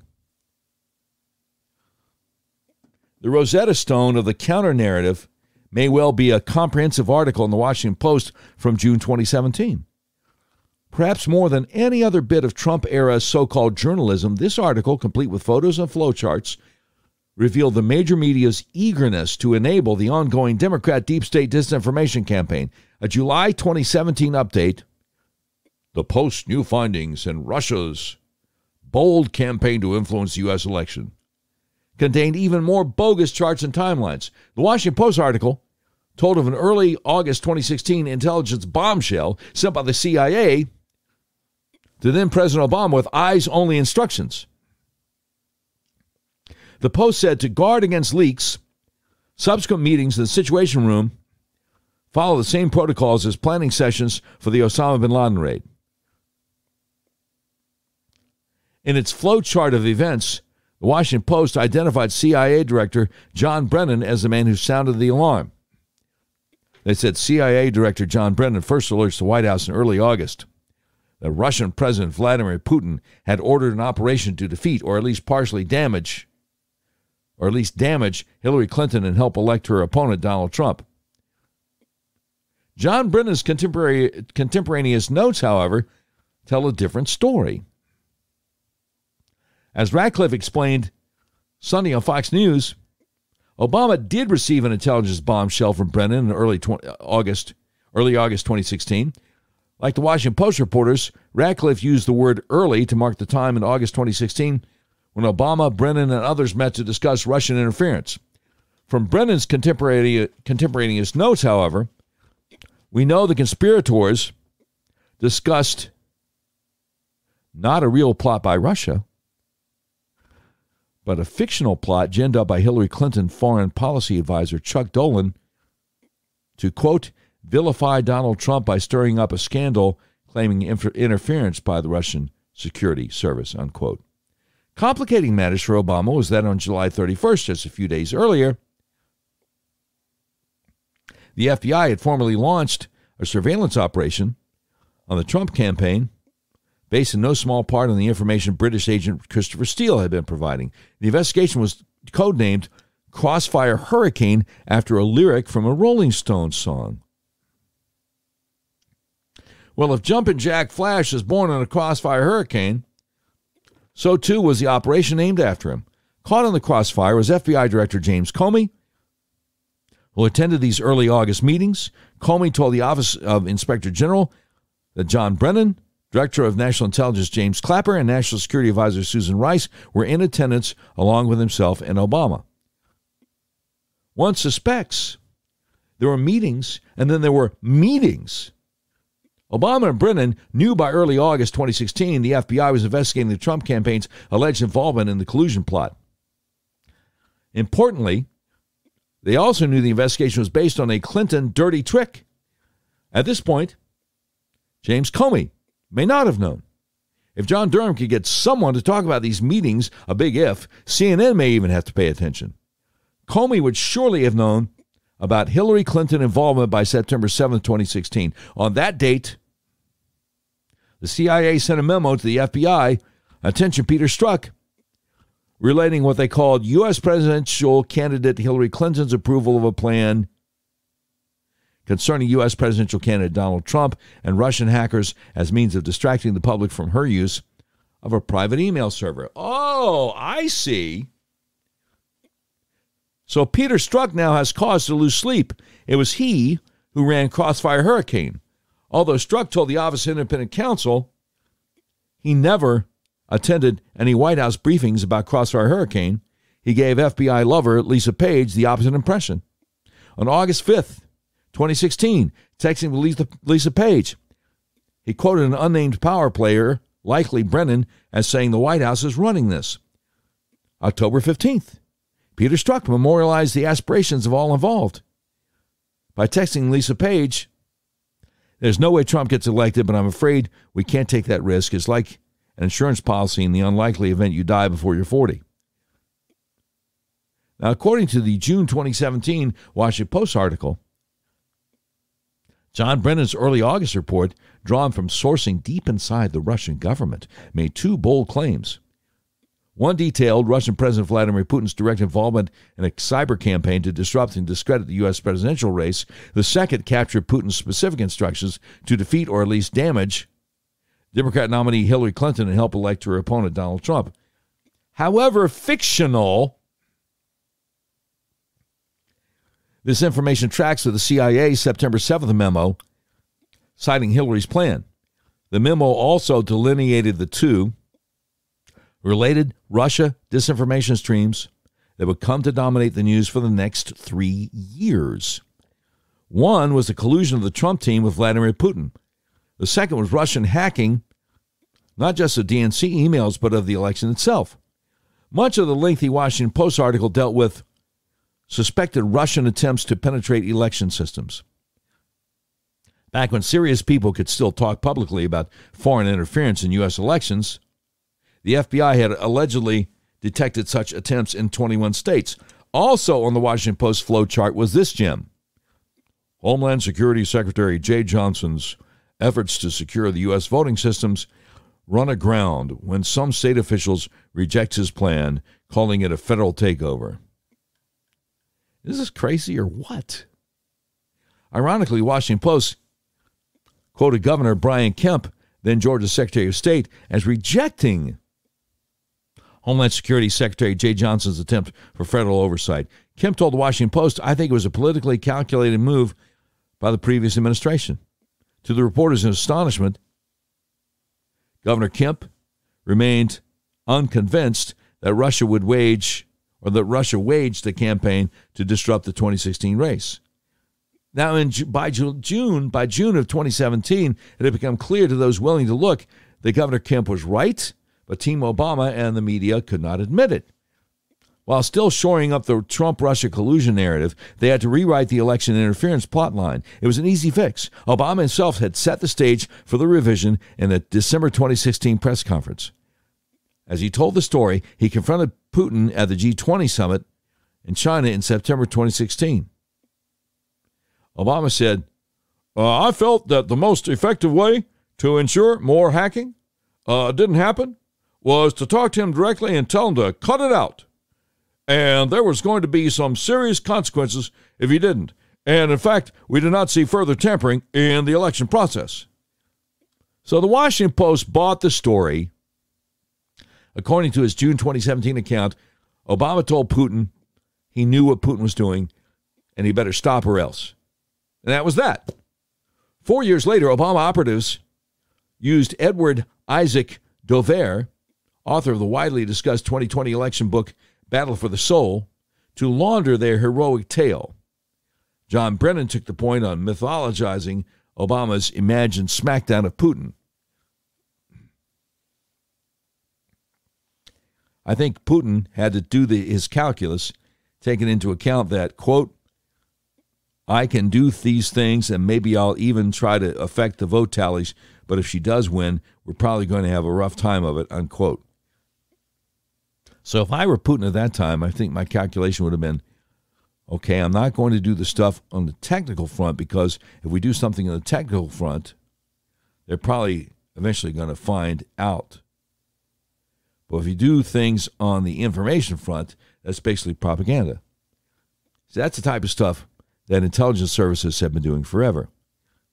Team Obama summarized Russia's apocryphal information front in a declassified version of the Intelligence Community Assessment released January 6, 2017. That's 2 weeks exactly before Trump's inauguration. Obama personally commissioned the Intelligence Community Assessment a month earlier, and Brennan executed it. According to the report, Putin ordered an influence campaign. His goal was to undermine public faith in the U.S.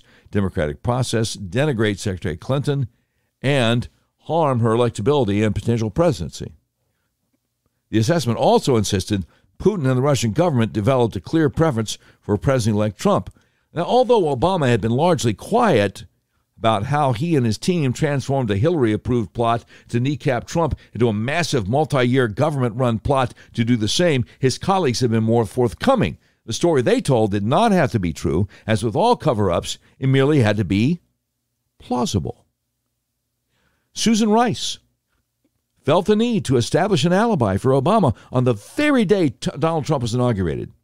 In what soccer fans call an own goal, Susan Rice sent to self an email concerning a January 5th, 2017 meeting Obama had with all the usual suspects, Comey, Brennan, Rice, Clapper, Acting Attorney General Sally Yates, and Vice President Joe Biden. And here's what Susan Rice's email that she sent on Inauguration Day 2017 said, quote,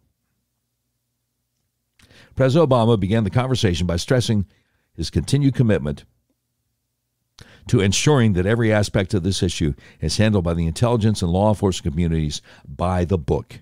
The president stressed he's not asking about initiating or instructing anything from a law enforcement perspective. He reiterated that our law enforcement team needs to proceed as it normally would by the book, unquote. Now, by 2020, of course, Obama's by the book counter-narrative had collapsed everywhere except in the mainstream media. That did not stop acolytes John Brennan and Susan Rice from continuing to try to sell it. And Dover's retelling, the drama began when John Brennan arrived at a private White House lunch with a package of classified material. Dover writes, the Russians weren't just coming, they were already here. Dover bought it all. For him, there were elements of the interference that everyone could see. Obama's people were manfully sticking to their story. The story was an epic one. The Washington Post reporters went on to win Pulitzers for their reporting on what they called the crime of the century, an unprecedented and largely successful destabilizing attack on American democracy. Now, that's not an easy story for anyone to walk back, especially for a president whose fingerprints are all over it. So that's a great Jack Cashel over the American Spectator. Article entitled, What Did Obama Know and When Did He Know It? See, this is the thing that confuses me. This is the thing I'm trying to wrap my mind around. So I was really surprised that John Durham had been able to indict a couple of people recently. One of whom, Michael Sussman, an attorney with a law firm called Perkins Coie, who lied, allegedly, to Chief Counsel of the FBI, James Baker, about not being on the Clinton payroll. But he even charged Clinton billable hours for the time he was talking to the FBI Chief Counsel. He is a very well-connected Democrat attorney. And then, more recently, the only source for the Christopher Steele dossier, which the whole Trump-Russia collusion thing was built on, a guy named Igor Danchenko, he's been also indicted. So when the first one of those guys, Sussman, was indicted, I reached out to my friend Andy McCarthy. I've interviewed many times. He was the former assistant U.S. attorney. He's the guy that took down the blind Sheikh Abdul Rahman and his band of married jihadists back in the 90s when they tried to blow up the World Trade Center the first time. Anyway, I asked him, I said, here's what I don't understand.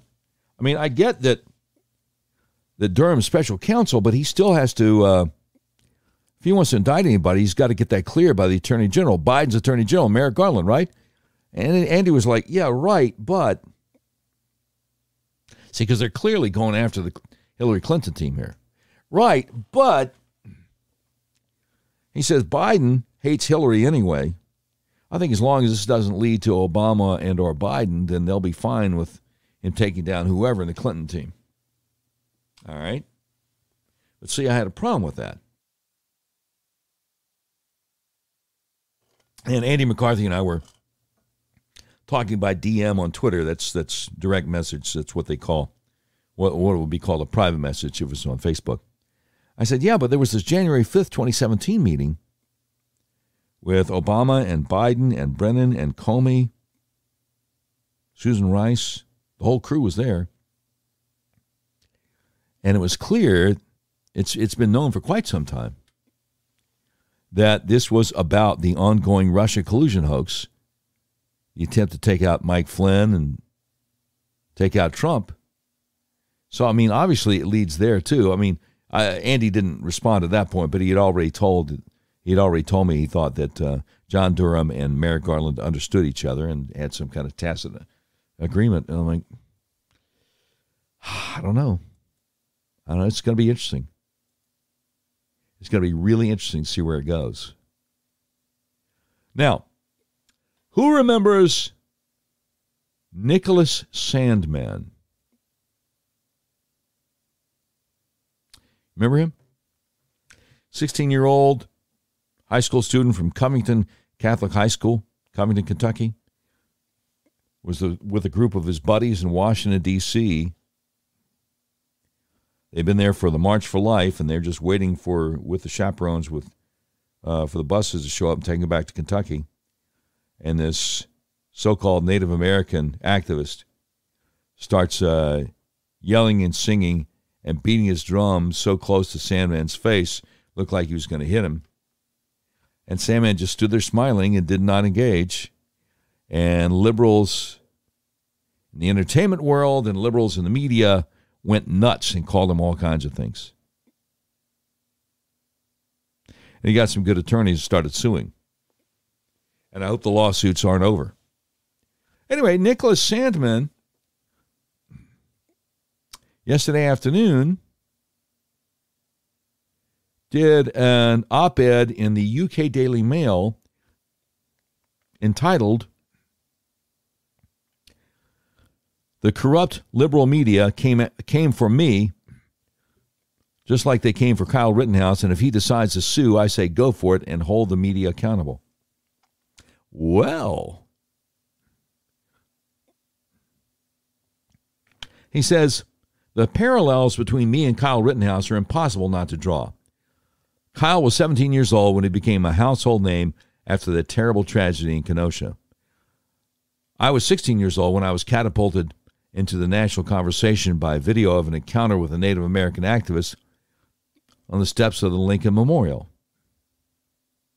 He says Kyle was almost immediately labeled a white supremacist and a domestic terrorist. To many, my red MAGA hat clearly meant that I was the threat.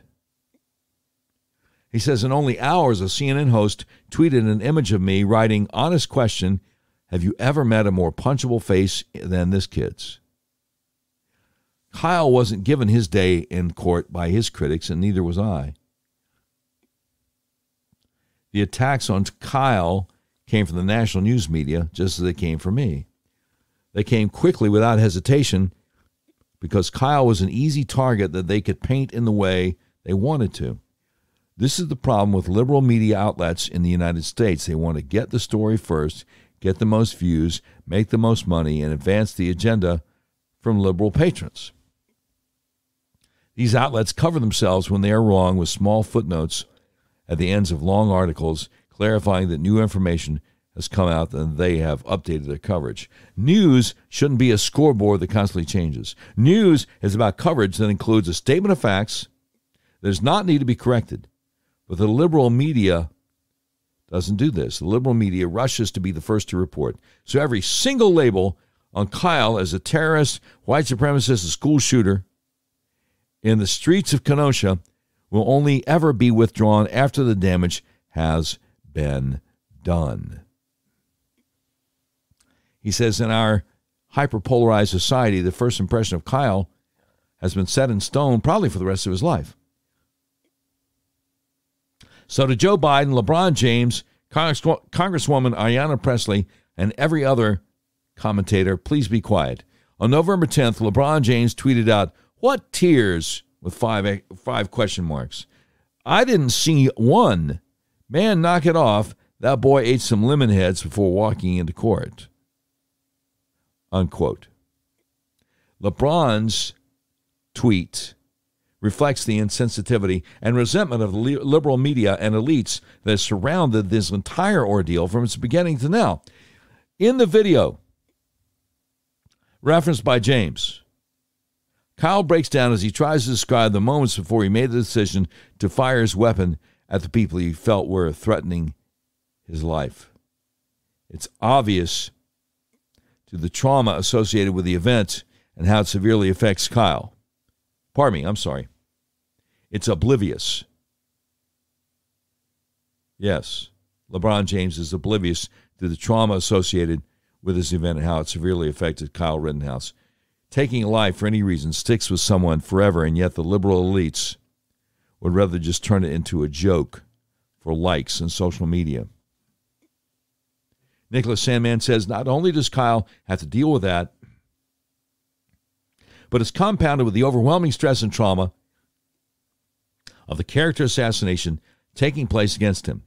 He says, from my own experience, the death threats, feeling of no future ahead, and the millions of people hate you is enough to alter you in many concrete ways and permanently. Make no mistake, even the strongest of people cannot resist the mental impact when the media war machine targets you. He says, with Kyle's name dragged through the mud and the clear effect it is having on him, many have started to ask the question whether Kyle should sue for defamation. He says, while I am by no means an attorney, I have gained some experience on the ins and outs of defamation and can offer an educated guess on what the outcome would be if Kyle were to sue. He says it's important to note that defamation cases are some of the hardest cases to win. The plaintiff must first prove that what was published about them was false. This is usually defeated by the protection of the First Amendment as defendants claim that they were expressing their opinion.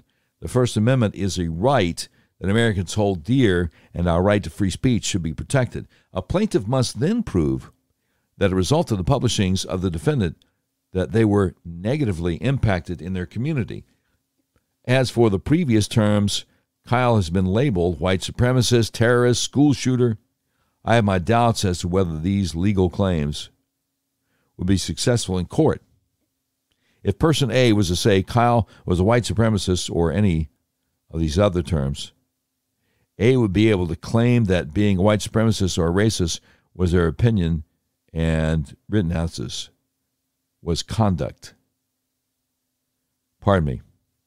If person A was to say that Kyle was a white supremacist or any of these other terms, A would be able to claim that being a white supremacist or a racist was their opinion and Rittenhouse's conduct.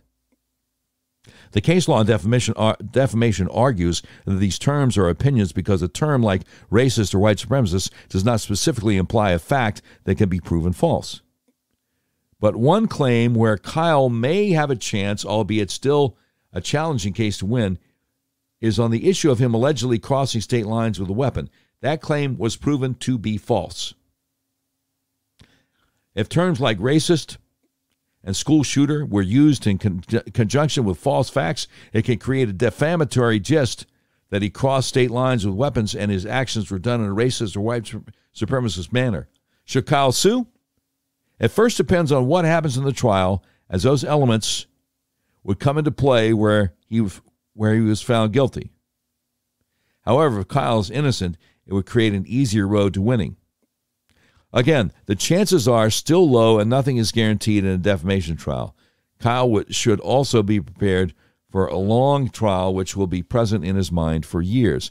I personally am still involved in 6 media lawsuits as January approaches, making 3 years since the confrontation took place at the March for Life. He says, so if Kyle is prepared to take on another burden in his early life with the acceptance that it might result in nothing, I answer, give it a shot and hold the media accountable. One of the saddening parts of this media onslaught is that it's taken young people like Kyle and myself to expose how corrupt the media really is. He concludes saying, from my own experience, I know that this cannot be easy for Kyle. While I have waited to comment on the facts of Kyle's case until the trial ends, I cannot hold back on the media's public execution of him before the trial is concluded. At this time, I would like to use my platform to let Kyle know that I am here for you, and if you ever would like to reach out to me, I'm about the only person our age to have an idea of how the media is treating you. The way the media has treated you is terrible, and you don't have to face it alone. Well, God bless him. God bless Nicholas Sandman for reaching out and trying to encourage Kyle Rittenhouse, trying to give some perspective from someone who's been through the same thing, the media character assassination. Now, speaking of media character assassination, why does it always seem that they go after the conservatives, right? And they leave the liberal radicals alone. Let me give you an example here. New York Post has it. A Virginia university has placed an assistant professor on administrative leave after the educator sparked heated backlash for saying it isn't necessarily immoral for adults to be sexually attracted to children. Alan Walker, who teaches sociology and criminal justice at Old Dominion University, made the controversial comment while discussing what he called minor attracted persons and pedophiles during a November 8th interview with Prostasia Foundation, a San Francisco-based child protection organization. As Professor Walker uses the pronouns they, them. It's very important. was discussing their book. No. I'm not going to use the pronouns. And the New York Post shouldn't use the pronouns just because this idiot has some kind of mental problems. No, he was discussing his book called A Long Dark Shadow, Minor Attracted People and Their Pursuit of Dignity, when he insisted it's important to use that terminology instead of pedophile because it's less stigmatizing. Oh, whoa. No, we need to be stigmatizing. Yeah, we need to be stigmatizing here. In a statement Tuesday, Old Dominion University said it had placed Walker on administrative leave. Well, they took their own sweet time, didn't they? Old Dominion's statement said reactions to Dr. Walker's research and book have led to concerns for their safety. No, his safety. And that of the campus. Furthermore, the controversy over Dr. Walker's research has disrupted the campus and community environment and is interfering with the institution's mission of teaching and learning. Well, I'm not sure that is your mission. Old Dominion University President Brian Hemphill said in an accompanying statement, I want to state in the strongest terms possible that child sexual abuse is morally wrong and has no place in our society. Okay, well then, your professor is also morally wrong and has no place at your university. Oh, he added, this is a challenging time for our university, but I'm confident that we will come together and move forward as a monarch family. Oh, yeah. See, that's the important thing. That's the important thing. You have a pedophile apologist on faculty, but it's important to mention the mascot for your sports teams. Yeah, we're gonna move forward as a monarch family, because our football team is the Monarchs, and our baseball team is the Monarchs, and our basketball team is the Monarchs. And please, do I have to keep on talking about this pedo?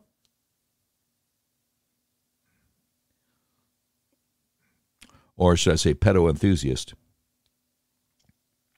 New York Post continues here. Walker had acknowledged that the use of the term minor attractive persons, or MAPS, suggests to some that it's okay to be attracted to children, but said labeling anyone wholly by their sexual desires doesn't indicate anything about their morality.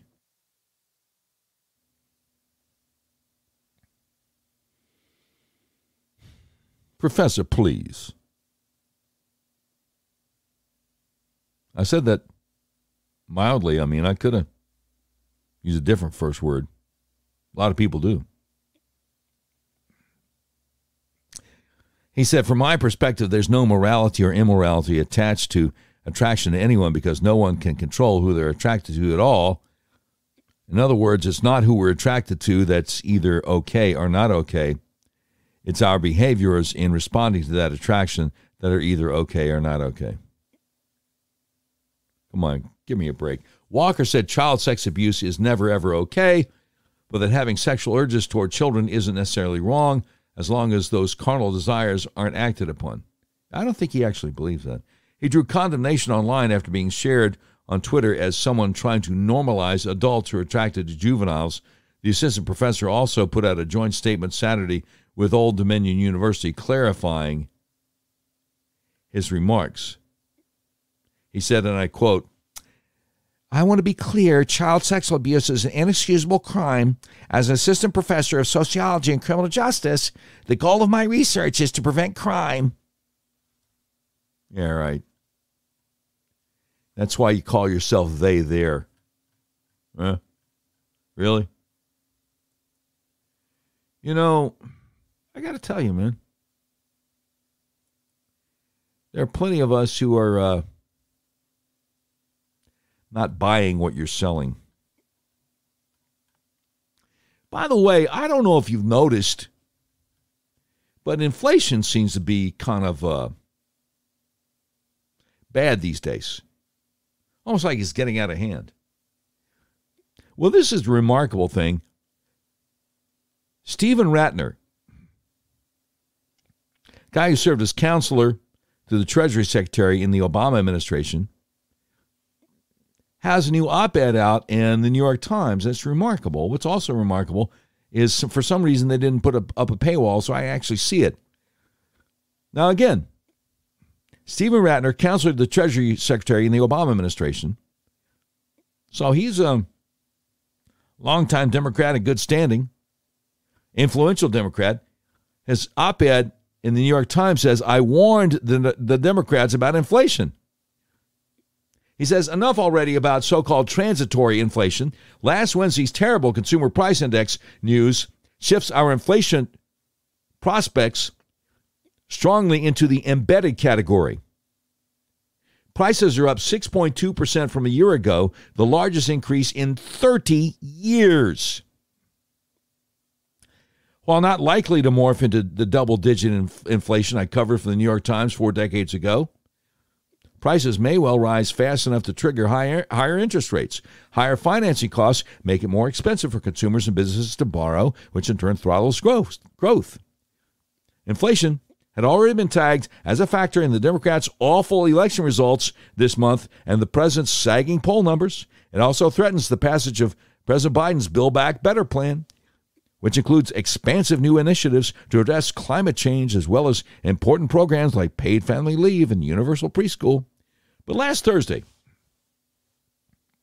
Joe Manchin, a key centrist Democrat senator, suggested he may want to delay consideration of the legislation until next year because of his concerns over its impact on inflation. For the Biden administration, which has long insisted that prices would rise far more slowly, inflation is now its biggest challenge.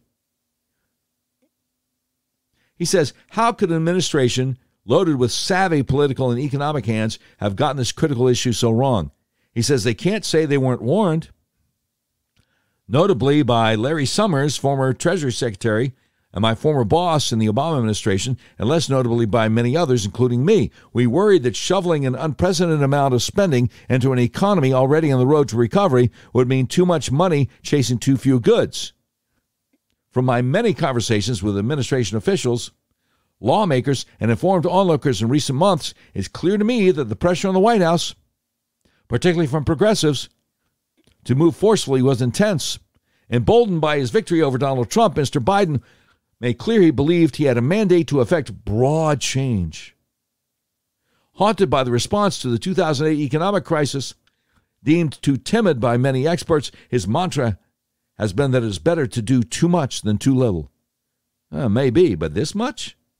The original sin was the $1.9 trillion American Rescue Plan passed in March. The bill, almost completely unfunded, sought to counter the effects of the COVID pandemic by focusing on demand-side stimulus rather than on investment. That has contributed materially to today's inflation levels. Focused on the demand side, even most pessimists, me included, missed a pressing problem. Supply chain bottlenecks have led to shortages of many goods, a crisis that has been exacerbated by the reluctance of Americans to return to work. I wonder whose fault is that? Whose fault is that? Come on. Are you going to tell us? You going to tell us whose fault that is? The worker shortage has also hurt the service sector. Many restaurants, for example, remain closed because they can't find workers. Both also spark higher prices. Now, between the government payments and underspending during the pandemic, American consumers are sitting on an estimated $2.3 trillion more in their bank accounts than projected by the pre-pandemic trend. As they emerge from seclusion, Americans are eager to spend on everything from postponed vacations to clothing, but the supply chain breakdowns has turned the simple act of spending money into a challenge. For the Democrats, recent disappointing election results and the current legislative logjam offer a dose of cold reality. The administration wanted to claim a big policy win ahead of the 2022 midterm elections, but inflation worries are top of voters' minds. So the administration should come clean with voters about the impact of its spending plans on inflation. Build Back Better can be deemed paid for only if one embraces budget gimmicks, like assuming that some of the most important initiatives will be allowed to expire in just a few years. The result? A package that front-loads spending while tax revenues arrive only over a decade. The Committee for a Responsible Federal Budget estimates that the plan would likely add $800 billion or more to the deficit over the next 5 years, exacerbating, you guessed it, inflationary pressures. Mr. Biden also insists that the much-lauded infrastructure bill he just signed is fully paid for, but it isn't. Again, this is a Democrat who was a big deal in the Obama administration saying this. He says, indeed, the infrastructure figures show $550 billion in new spending and just $173 billion of additional offsets. Of course, some responsibility for overstimulating lies with the Federal Reserve, which responded correctly to the onset of the pandemic by cutting interest rates and shoveling money into the financial system. Most recently, the Fed has been too slow to curtail its program of buying debt, sending still more money to chase those few goods. And until recently, Fed officials were echoing the White House line about so-called transitory inflation. For the Fed, addressing inflation will mean raising interest rates, perhaps sooner than it thinks necessary. The Fed targets average annual inflation of 2%. So if or when the pace of price increases gets stuck far above that level, the central bank will need to raise interest rates to address the problem. While the Fed thinks this won't happen until late next year, the bond market believes rates will be hiked by mid-year. The responsibility for easing inflationary take two, the responsibility for easing inflationary pressures also lies with the Biden administration. To its credit, it is scrambling to address the supply shortages, doing things like unclogging ports. I don't think it's doing that. I mean, it may say it's doing that. This guy believes it's doing that. I don't think they're doing that. He says, but other ideas, such as releasing oil from the Strategic Petroleum Reserve, amount to distracting symbolic moves that are unlikely to have a significant effect on inflation. The White House needs to inject some real fiscal discipline.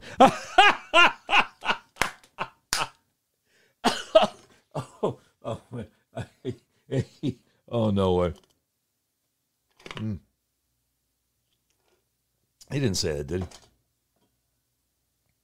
The White House, I'll try to get through with a straight face the second time here.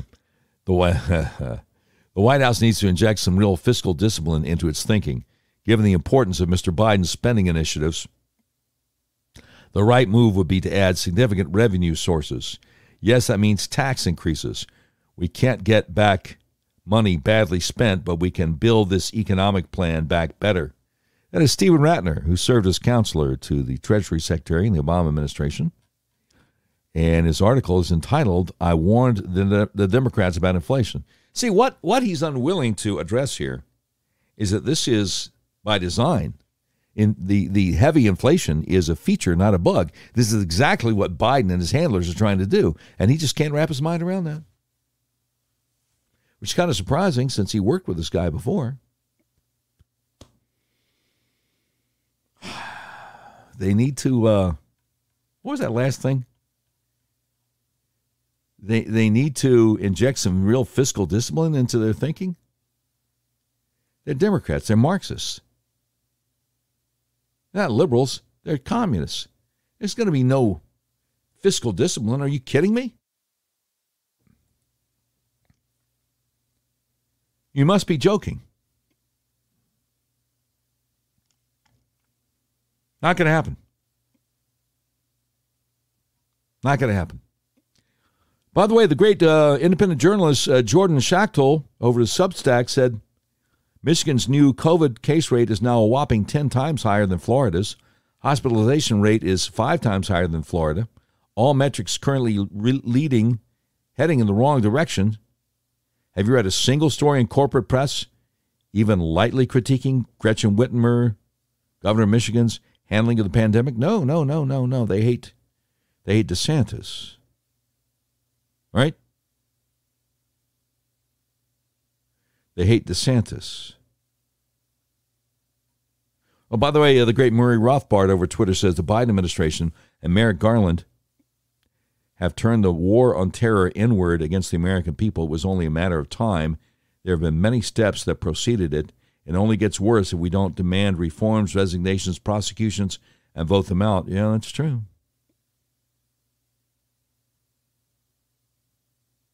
That's true. I don't know. I don't know if they're going to be able to do it. I don't know. I mean, hope springs eternal. Wise man once said, work like everything depends on you. Pray like everything depends on God. Know what I'm saying? Now, before I get out of here, I really think I do owe you a clip from Ted Cruz from yesterday with Secretary of Homeland Security Alejandro Mayorkas. Ted Cruz handing his gluteus maximus to him, if I may use that term in present company. It went something like this. This is about 2 minutes. Deaths, you didn't prepare that data either. All right, how about this? How many children have been in the Biden cages in calendar year 2021? Senator, I respectfully disagree with your use of the term cages. Fine, you can disagree with it. How many children have been in the Biden cages? I've been to the Biden cages. I've seen the Biden cages. How many children have you detained at the Donna tent facility in the cages you built to hold kids? How many children have been in those cages? Senator, I can provide to you the following figure that and let me say that when a child... it's a simple question. How many children have been in those cages? I respectfully am not familiar with the term cages and to what you are referring. There are enclosures in which they are locked in which I took photographs and put them out because you blocked the press and didn't want people to see the Biden cages.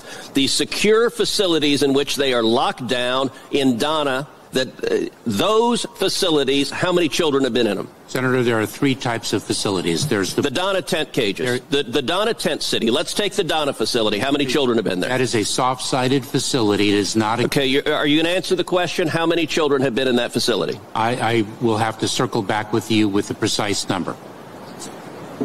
Circle back? What is he, the White House press secretary? What is he, Jen Psaki? What is all this circling back?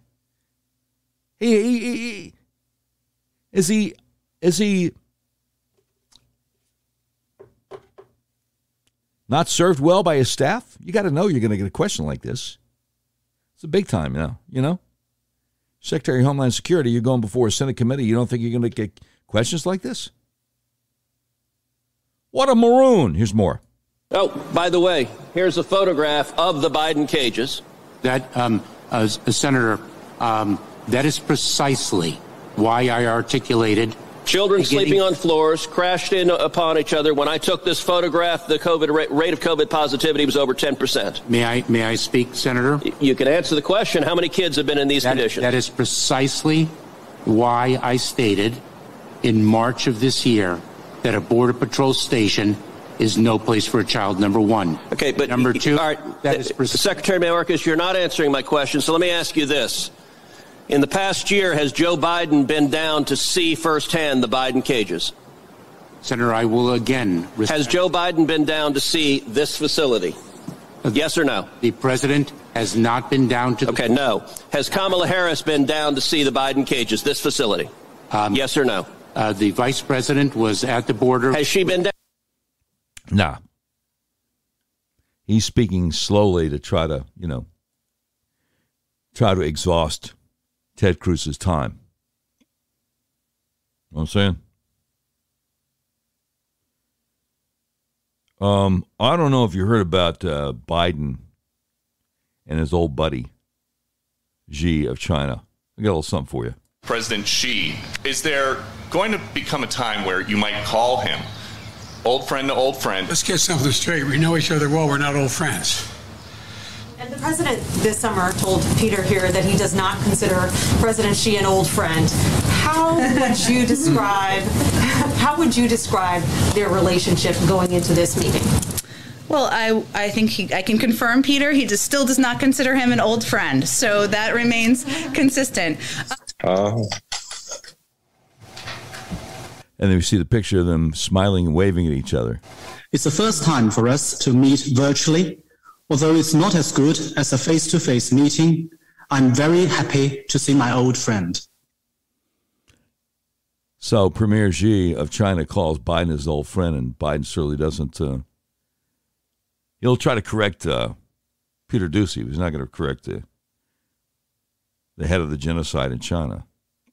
Now, I got to ask something about what's going on with the Kyle Rittenhouse trial as the jury deliberates in its second day. Why are these loud protesters allowed right outside the courthouse where the jury trying to deliberate can probably hear them doing stuff like this?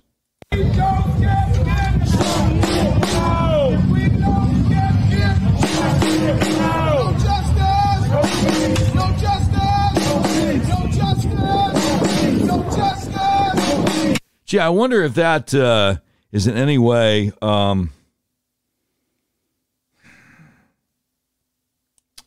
challenging the jury to come up with the obvious verdict of not guilty. I wonder if they feel intimidated or threatened by these people out there yelling, "No justice, no peace." What do you think? What do you think? A lot going on, and you know what? We could sit here the rest of the day, but at some point you got to wrap it up. And I really appreciate your patience with me today.